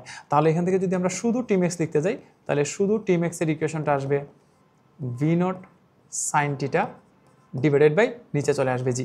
এই যে টি ম্যাক্সের ইকুয়েশন পেয়ে গেছি, তাহলে টি ম্যাক্স যেগুলো হচ্ছে v not sine theta divided by g. এখন আমাদেরকে যদি প্রশ্ন করা হয় এই যে আমরা একটা বস্তুর একটা কোণ এবং একটা নির্দিষ্ট বেগে নিক্ষেপ করলাম, তাহলে বলো সর্বোচ্চ উচ্চতায় উঠতে প্রয়োজনীয় সময় কত, সর্বোচ্চ উচ্চতায় উঠতে প্রয়োজনীয় সময় কত, এটা যদি জানতে চাওয়া হয় তাহলে তার ইকুয়েশনটা আসবে just v not sine theta by g. আমরা প্লিজ এটা একটু মুখস্থ রাখি। তাহলে একটা ফ্রাস মানে একটা বস্তুর নির্দিষ্ট কোণে এবং নির্দিষ্ট বেগে নিক্ষেপ করলে সর্বোচ্চ উচ্চতায় উঠতে কতটুকু সময় লাগবে এটা যদি বের করতে হয় তাহলে তার ইকুয়েশনটা আসবে V naught sine theta divided by g, এই এতটুকু। তাহলে আমাদেরকে কত কোণে নিক্ষেপ করা হয়েছে এবং কত বেগে নিক্ষেপ করা হয়েছে এই দুটো ইনফরমেশন দিয়ে যদি জিজ্ঞেস করা হয় সর্বোচ্চ উচ্চতায় উঠতে কত সময় লাগবে তাহলে তার টি ম্যাক্স ইকুয়াল হচ্ছে 2 × v not sine theta by g. আশা করি এতটুকু বুঝতে পারছো। আমাদের পরবর্তী অংশটা হচ্ছে এখন যদি জিজ্ঞেস করা হয় তাহলে বলো তো কত সময় পর ভূমিতে ফিরে আসবে। মানে এই যে এখান থেকে নিক্ষেপ করলাম, এখান থেকে নিক্ষেপ করার পর যে ও একদম ভূমিতে ফিরে আসলো, ধরে নিচ্ছি যে জায়গা থেকে নিক্ষেপ করা হয়েছে এটা হচ্ছে এ পয়েন্ট এবং যেখানে আইসা পড়লো এটা হচ্ছে বি পয়েন্ট। তাহলে এই যে এ থেকে নিক্ষেপ করার পর ও বিতে আইসা পড়লো, এই পুরো সময়টা যদি আমাদেরকে বের করতে বলা হয় এটারে বলা হয় বিচরণকাল, এটারে ক্যাপিটাল টি দ্বারা প্রকাশ করা হয়। অপরপক্ষে আমরা জানতাম একটা বস্তুর ভূমি থেকে সর্বোচ্চ উচ্চতায় উঠতে যতটুকু সময় লাগে সর্বোচ্চ উচ্চতা থেকে ভূমিতে পড়তে কিন্তু ঠিক একই সময় লাগে। তাহলে যেহেতু ঠিক একই সময় লাগবে এখান থেকে আমরা একটা জিনিস হিসাব করতে পারি, ভূমি থেকে এখানে আসতে যদি তার 5 সেকেন্ড সময় লাগে তাহলে উপর থেকে নিচে আসতেও তার 5 সেকেন্ড সময় লাগবে। তাহলে ইন টোটাল কত সেকেন্ড আসবে? অবশ্যই 10 সেকেন্ড। তাহলে ভূমি থেকে সর্বোচ্চ উচ্চতায় উঠতে যদি তার টি ম্যাক্স সময় লাগে তাহলে উপর থেকে নিচে আসতেও তো আবার ওই টি ম্যাক্স সময় লাগবে। তাহলে তার ইন টোটাল সময় লাগবে 2 × টি ম্যাক্স। তাহলে এই যে 2 × টি ম্যাক্স এটারই বলা হচ্ছে তার বিচরণকাল। তাহলে দাঁড়াইলো টি ম্যাক্সে আমরা যা পাইছি তার সাথে যা সিম্পলি একটা 2 যদি আমরা গুণ করে দিই তাহলে আমরা মোট সময়টা পেয়ে যাব। এটারে বলা যেতে পারে বিচরণকাল, এটারই বলে আবার উড্ডয়নকাল, এটারই বলে আবার কত সময় পর ভূমিতে ফিরে আসবে। আর এই কত সময় পর যখন নিক্ষেপ করা হয় কত সময় পর ভূমিতে ফিরে আসবে মানেই তো পুরো সময়টা, মানেই তো বিচরণকাল। আবার বলবে কতক্ষণ বায়ুতে ছিল, একই তো কথা ভাই, ভূমিতে ফিরে আসার আগ মুহূর্ত পর্যন্তই তো বায়ুতে ছিল, তাহলে কতক্ষণ বায়ুতে ছিল এটাও তো আমাদের ক্যাপিটাল টি। তাহলে আমাদের যদি এখন ক্যাপিটাল টি বের করতে হয় ইকুয়েশনটা হচ্ছে 2 × টি ম্যাক্স। এখন যদি আমরা 2 এর জায়গায় 2 রাখি আর টি ম্যাক্সের ইকুয়েশনটা আসবে V naught sine theta divided by g. তাহলে এই যে দেখো আমরা প্রাসের বিচরণকাল পেয়ে গেছি 2 × টি ম্যাক্স ডিভাইডেড বাই জি। আশা করি এতটুকু বুঝছো। এখান থেকে আমাদের দুইটা ইনফরমেশন একটু মুখস্থ রাখতে হবে। একটা প্রাস যখন ভূমি থেকে নিক্ষেপ করা হয় তখন সর্বোচ্চ উচ্চতায় উঠতে কতটুকু সময় লাগে তার ইকুয়েশনটা হচ্ছে just v not sine theta divided by g. আর পুরো সময়টা যদি বের করতে বলা হয় এটা হবে তার দ্বিগুণ, মানে 2 × v not sine theta by g, যেটা বলা হবে বিচরণকাল। আশা করি এতটুকু বুঝছো। আমরা এর পরবর্তী অংশটাতে ফিরে আসি।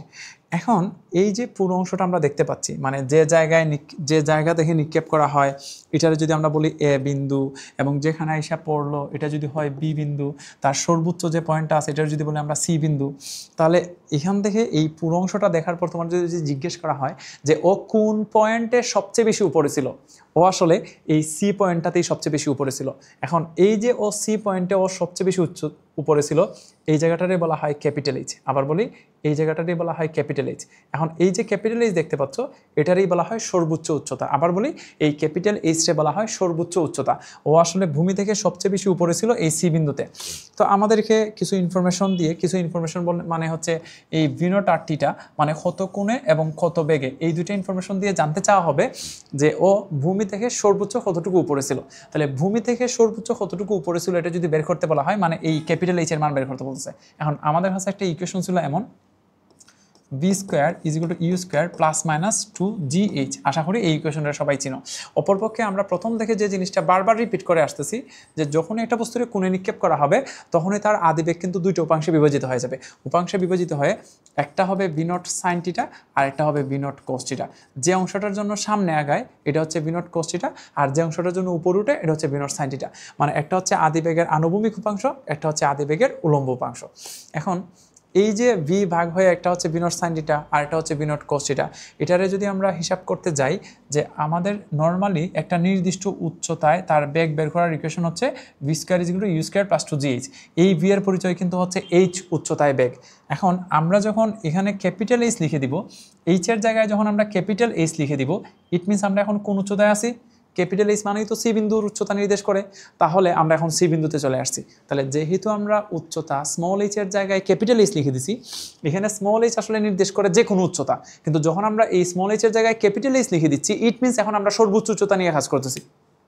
তাহলে যখনই আমরা সর্বোচ্চ উচ্চতা নিয়ে কাজ করব ইট মিনস আমরা সবচেয়ে উপরের বিন্দুটাতে চলে আসছি। আমরা জানতাম সর্বোচ্চ উচ্চতায় বি অফ এক্স অবশ্যই থাকবে, কিন্তু বি অফ ওয়াই এর মান কিন্তু হচ্ছে 0, বি অফ ওয়াই থাকবে না। তাহলে এখন ঠিক আগের মতো যদি তোমাদের প্রশ্ন করা হয় তাহলে বলো তো সর্বোচ্চ উচ্চতায় বি অফ এক্স এবং বি অফ ওয়াই এই দুইটার মধ্যে কোনটা আমরা নিশ্চিত জানি? তাহলে দেখা যায় এই সর্বোচ্চ উচ্চতায় বি অফ এক্স এবং বি অফ ওয়াই এর মধ্যে আমরা বি অফ ওয়াই এর নিশ্চিত জানি এবং বি অফ ওয়াই এর মান কত জানি? বি অফ ওয়াই এর মান জানি বি অফ ওয়াই এর মান 0 জানি। তাহলে এখন ঠিক আগের মতো আমরা এইচ এর জায়গায় মানে স্মল এইচ এর জায়গায় যখন আমরা ক্যাপিটাল এইচ লিখে দিলাম, ইট মিনস আমরা যখন সি বিন্দুতে চলে আসছি তখন ভি এর জায়গায় আমরা 0 লিখে দিচ্ছি। অ্যাকচুয়ালি সর্বোচ্চ উচ্চতায় যাওয়ার পর তার দুইটা বেগে আছে, একটা হচ্ছে বি অফ এক্স, একটা হচ্ছে বি অফ ওয়াই, কিন্তু আমরা 0 নিয়ে কাজ করতেছি। তাহলে অবশ্যই এখান থেকেই সিদ্ধান্ত নিতে হবে যে আমরা কি আনুভূমিক নিয়ে কাজ করতেছি নাকি উলম্ব নিয়ে কাজ করতেছি। তোমাদের যদি প্রশ্ন করা হয় যে সর্বোচ্চ উচ্চতায় কোন বেগটা 0, আনুভূমিক বেগ নাকি উলম্ব বেগ, অবশ্যই সর্বোচ্চ উচ্চতায় তার উলম্ব বেগটা 0, তাই আমরা এখানে 0 নিয়ে কাজ করলাম। এখন যদি জিজ্ঞেস করা হয় তাহলে বলো তো তাহলে ইউর জায়গায় কি লিখবো? যেহেতু আমরা উলম্ব বেগ নিয়ে কাজ করতেছি, মানে 0 মানে উলম্ব বেগ, তাহলে অবশ্যই আমরা জানতাম উলম্ব বরাবর আদি বেগটা হচ্ছে ভি নট সাইন থিটা, তাহলে তার ইউর জায়গায় লিখে দিতে হবে ভি নট সাইন থিটা। এখানে যেহেতু স্কোয়ার আছে তাহলে স্কোয়ার দিলাম, এবং উপরের দিকে অবশ্যই জি ক্রিয়া করে, এবং উপরের দিকে যেহেতু জি ক্রিয়া করে তাহলে আমাদের এখানে দিতে হবে -2g ইন্টু এইচ, কারণ উপরের দিকে অবশ্যই -g। তাহলে আমি যদি আবার একটু রিপিট করি, এই স্মল এইচের জায়গায় লিখলাম ক্যাপিটাল এইচ, ইট মিনস আমরা সর্বোচ্চ উচ্চতায়, তখন তার বি উলম্ব উপাংশটা 0, আর উলম্ব বরাবর আদি বেগটা আসবে ভি নট সাইন থিটা, উলম্ব বরাবর অবশ্যই জি ক্রিয়া করবে, এটা -g, তাহলে তার হলো 0 v not sine theta whole square -2gh। এখন যদি এই মাইনাসটার এই পাশে নিয়ে আসি তাহলে আমরা লিখতে পারবো 2g ইন্টু ক্যাপিটাল এইচ সমান v nought square sine square theta. তাহলে শুধু যদি ক্যাপিটাল এইচ লিখি তাহলে ইকুয়েশনটা দাঁড়াবে v nought square sine square theta divided by 2g। এই যে আমরা এইচ এর মান পেয়ে গেছি। তাহলে ফ্রাসের সর্বোচ্চ উচ্চতা কত এটা যদি বের করতে বলা হয়, ইকুয়েশনটা আসবে V nought square sine square theta divided by 2g। এই যে এটা হচ্ছে ফ্রাসের সর্বোচ্চ উচ্চতার ইকুয়েশন। তাহলে আমাদেরকে যদি ফ্রাসের সর্বোচ্চ উচ্চতা হতে যদি বের করতে বলা হয় তাহলে সর্বোচ্চ উচ্চতা এইচ ইজিকল হচ্ছে v not square sine square theta divided by হচ্ছে 2g। আশা করি এতটুকু সবাই বুঝতে পারছো। আবার রিপিট করি, আমাদেরকে যদি ফ্রাসের সর্বোচ্চ উচ্চতা হতে বের করতে বলা হয় তাহলে ভূমি থেকে ও সর্বোচ্চ কতটুকু উপরে ছিল এটা যদি বের করতে বলা হয়, এইচ ইজিকল হচ্ছে v not square sine square theta divided by হচ্ছে 2g।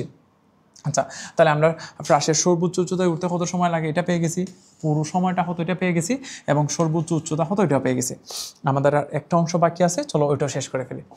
একটু খেয়াল করে দেখবা যে ওরে যখন নিক্ষেপ করা হয়েছিল একটা নির্দিষ্ট কোণে এবং নির্দিষ্ট বেগে, ও যখন সামনে আগায় প্রতি মুহূর্তে ও কিন্তু সমবেগে সামনে আগাচ্ছিল।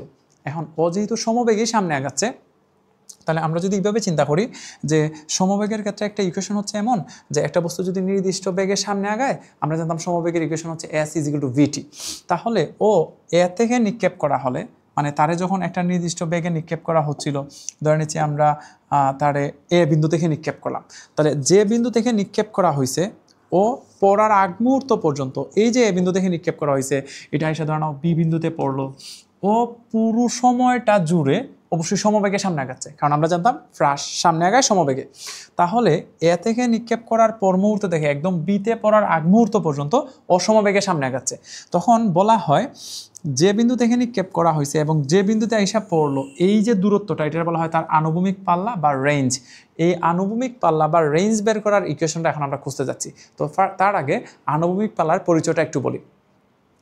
ওরে যে জায়গা থেকে নিক্ষেপ করা হয়েছে ঠিক একই উচ্চতায় ফিরে আসতে, এই কথাটা খুবই ইম্পর্ট্যান্ট। একই উচ্চতা বলতে বোঝাচ্ছি, আশা করি এই জায়গাটা দেখে তোমরা বুঝে গেছো যে এ এবং বি কিন্তু একই উচ্চতা। তাহলে এই একই উচ্চতায় ফিরে আসতে ও যতটুকু আনুভূমিক দূরত্ব অতিক্রম হলো, এই যে দূরত্বটা একই উচ্চতায় ফিরে আসতে ও যতটুকু আনুভূমিক দূরত্ব অতিক্রম হলো তারই বলা হচ্ছে আনুভূমিক পাল্লা। এখন যদি এমন হইতো যে তারে আমরা যে জায়গা থেকে নিক্ষেপ করলাম ও যদি একটু উপরে আটকা পড়ে যাইতো, ধরো এই জায়গায় সামহাও একটা বিল্ডিং আছে, এখানে ও আটকা পড়ে গেল, তখন এই জায়গাটা আসলে আনুভূমিক পাল্লা বলা যাবে না।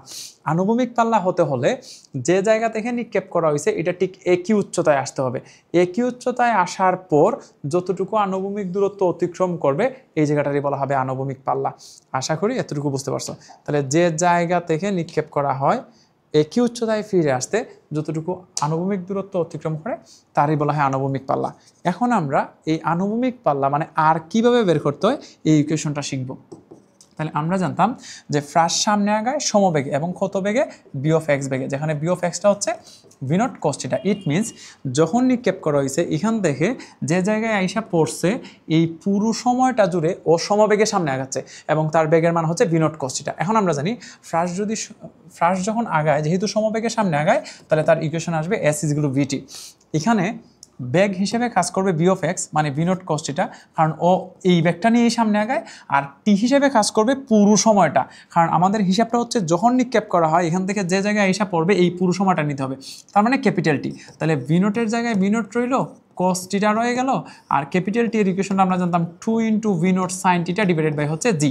তাহলে এখান থেকে আমরা চাইলে এই ইকুয়েশনটা সলভ করে আমরা এখানে এস হিসেবে কিন্তু কাজ করতেছে আর ও যখন নিক্ষেপ করা এখান থেকে যেখানে এসে পড়ছে এই যে আনুভূমিক দূরত্বটা এটাই তো হচ্ছে আর, তাহলে এই আর এর মানটা আমরা বের করতে যাচ্ছি। এখন দেখা যাবে যে আর এর মানটা যদি বের করতে যাই এই ভি নট আর ভি নট এই দুটো গুণ করে হয়ে যাবে ভি নট স্কোয়ার। অপরপক্ষে ত্রিকোণমিতির একটা সূত্র আছে, এটা সবাইকে একটু মুখস্থ রাখতে হবে যে সাইন 2a এটার ভেঙে লেখা যায় 2 sin a ইন্টু হচ্ছে কোজে। প্লিজ সবাই একটু মুখস্থ রাখি, sine 2a is equal to 2 sin a into কোজে।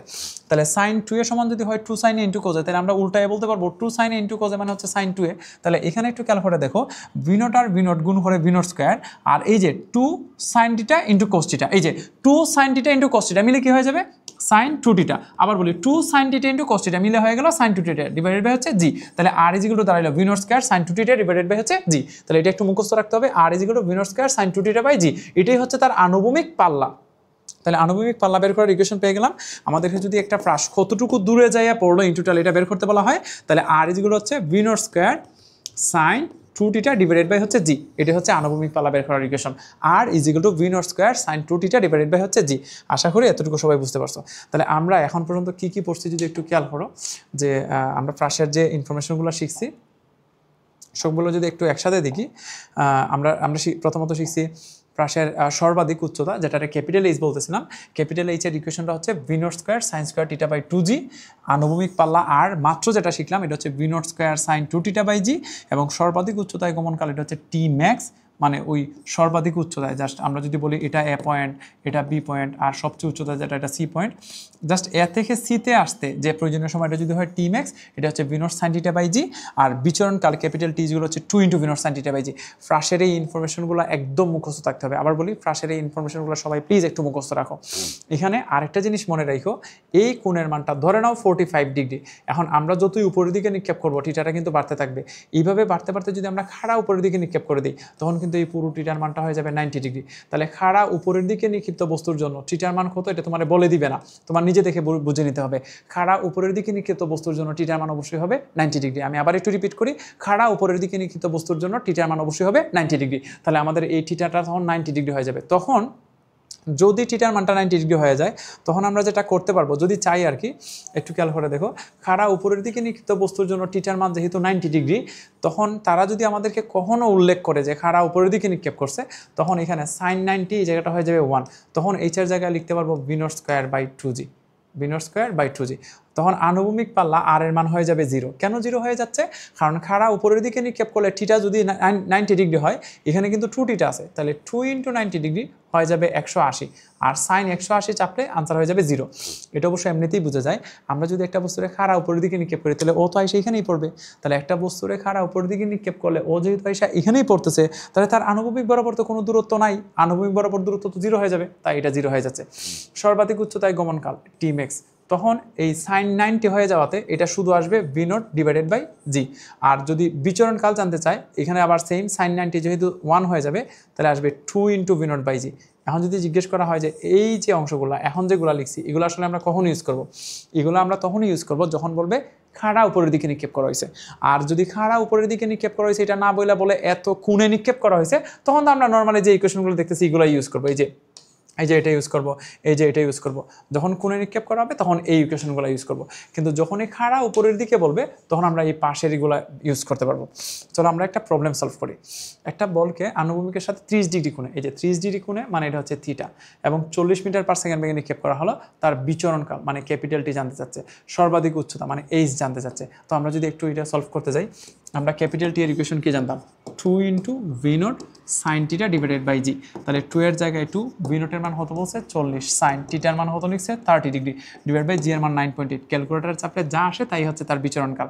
অপরপক্ষে সর্বাধিক উচ্চতা নির্ণয় করা মানে এইচ বের করার ইকুয়েশন হচ্ছে v not square sine square theta divided by হচ্ছে 2g। তুমি একটু খেয়াল করে দেখো, এখানে সব দেওয়া আছে, জাস্ট বসাবো, ক্যালকুলেটার চাপবো, যা আনসার আসে তাই। আশা করি বুঝতে পারছো। আরেকটা প্রশ্ন দেখি, একটা বস্তুকে আনুভূমিকের সাথে 30 ডিগ্রি কোণে, এই যে 30 ডিগ্রি কোণে, ইট মিনস এটা হচ্ছে তার থিটা, এবং 50 মিটার পার সেকেন্ড বেগে এটা হচ্ছে তার ভি নট। তাহলে থিটা দেওয়া আছে, ভি নট দেওয়া আছে, নিক্ষেপ করা হলো। বস্তুটি সর্বাধিক কত উচ্চতায় উঠবে, সর্বাধিক কত উচ্চতায় উঠবে মানেই তো হচ্ছে ক্যাপিটাল এইচ জানতে যাচ্ছে। আমরা জানতাম ক্যাপিটাল এইচ এর ইকুয়েশনটা হচ্ছে v not square sine square theta divided by হচ্ছে 2g। সিমিলারলি ওই উচ্চতায় উঠতে কত সময় লাগবে, ইট মিনস সর্বাধিক উচ্চতায় উঠতে কতটুকু সময় লাগবে, এটা তো হচ্ছে তার টিম্যাক্স। এবং টিম্যাক্সের ইকুয়েশনটা হচ্ছে আমরা জানতাম v not sine theta divided by g. এখানে সব দেওয়া আছে, তবে জি এর মান 10 নিউটন পার কেজি, মানে it means 10 metre per second square লিখতে বলতেছে। এটা একটু মনে রাখতে হবে। যেহেতু তারা পাশে জি এর মান দিয়ে দিছে, তাহলে ক্যালকুলেশন করার সময় তুমি জি এর মান এখন 9.8 লিখলে হবে না, একদম 10 লিখেই কাজ করতে হবে। যদিও জি এর মান 9.8 প্রায় 10, কিন্তু যেহেতু তারা পাশে উল্লেখ করে দিয়ে দিছে, তাহলে তোমাকে 10 ধরেই কাজ করতে হবে। আশা করি এতটুকু বুঝছো। তাহলে আমি যদি একটু ওভারভিউ দিই, আমরা আসলে আজকের ক্লাসে কী কী পড়ছি। আমরা প্রথমেই গতিবিদ্যার 4-5টা যে সূত্র দেখতেছিলাম, এগুলোর পরিচয়টা একটু মনে রাখতে হবে। দেন ফ্রাস শিখতেছিলাম। আমরা জানি আনুভূমিকের সাথে যখনই একটা বস্তুকে তীর্যকভাবে নিক্ষেপ করা হয় তখনই হচ্ছে ফ্রাস। এবং ফ্রাসের স্পেশালিটি হচ্ছে যখনই তুমি কোণে নিক্ষেপ করবা তখনই তার যে আদিবেগ বা ইনিশিয়াল ভেলোসিটি এটা আসলে ডিভাইড হয়ে যাবে। ডিভাইড হয়ে একটা হয়ে যায় বিনোট কোস থিটা, আর একটা হয়ে যায় বিনোট সাইন থিটা। এই যে ডিভাইড হয়ে বিনোট কোস থিটা এবং বিনোট সাইন থিটা হইলো, এটা নিয়েই আসলে এত কাহিনী। তারপর আমাদেরকে যদি একটা নির্দিষ্ট সময় পর ফ্রাসের আনুভূমিক বেগ বের করতে বলা হয়, আনুভূমিক বরাবর বেগ আসলে কখনো চেঞ্জ হয় না, এটা অলওয়েজ বিনোট কোস থিটা। উল্লম্ব বরাবর বেগ এটা আবার সময়ের সাথে সাথে চেঞ্জ হয়, এবং এটা বের করার ইকুয়েশন হচ্ছে v not sine theta minus g t. আর আমাদেরকে যদি শুধু বেগ বের করতে বলা হয়, শুধু বেগ আসলে হচ্ছে লব্ধি বেগ, এবং লব্ধি বেগের ইকুয়েশন হচ্ছে root over B of x square plus B of Y square. আচ্ছা, তারপরে আসলে আমরা ফ্রাসের কয়েকটা বৈশিষ্ট্য এবং একই সাথে তার কয়েকটা রাশিমালা শিখলাম। সর্বোচ্চ উচ্চতায় উঠতে কত সময় লাগবে, তার বিচরণকাল কত, তার সর্বোচ্চ উচ্চতা কত, এবং তার আনুভূমিক পাল্লা কত। সবাই প্লিজ এগুলো একটু মনে রাখি। আজকে তাহলে এই পর্যন্তই আমাদের প্রথম ক্লাস। পরবর্তী ক্লাসে আবারও সবার সাথে দেখা হবে। এই পর্যন্ত সবাই অনেক ভালো থাকুন। আল্লাহ হাফেজ।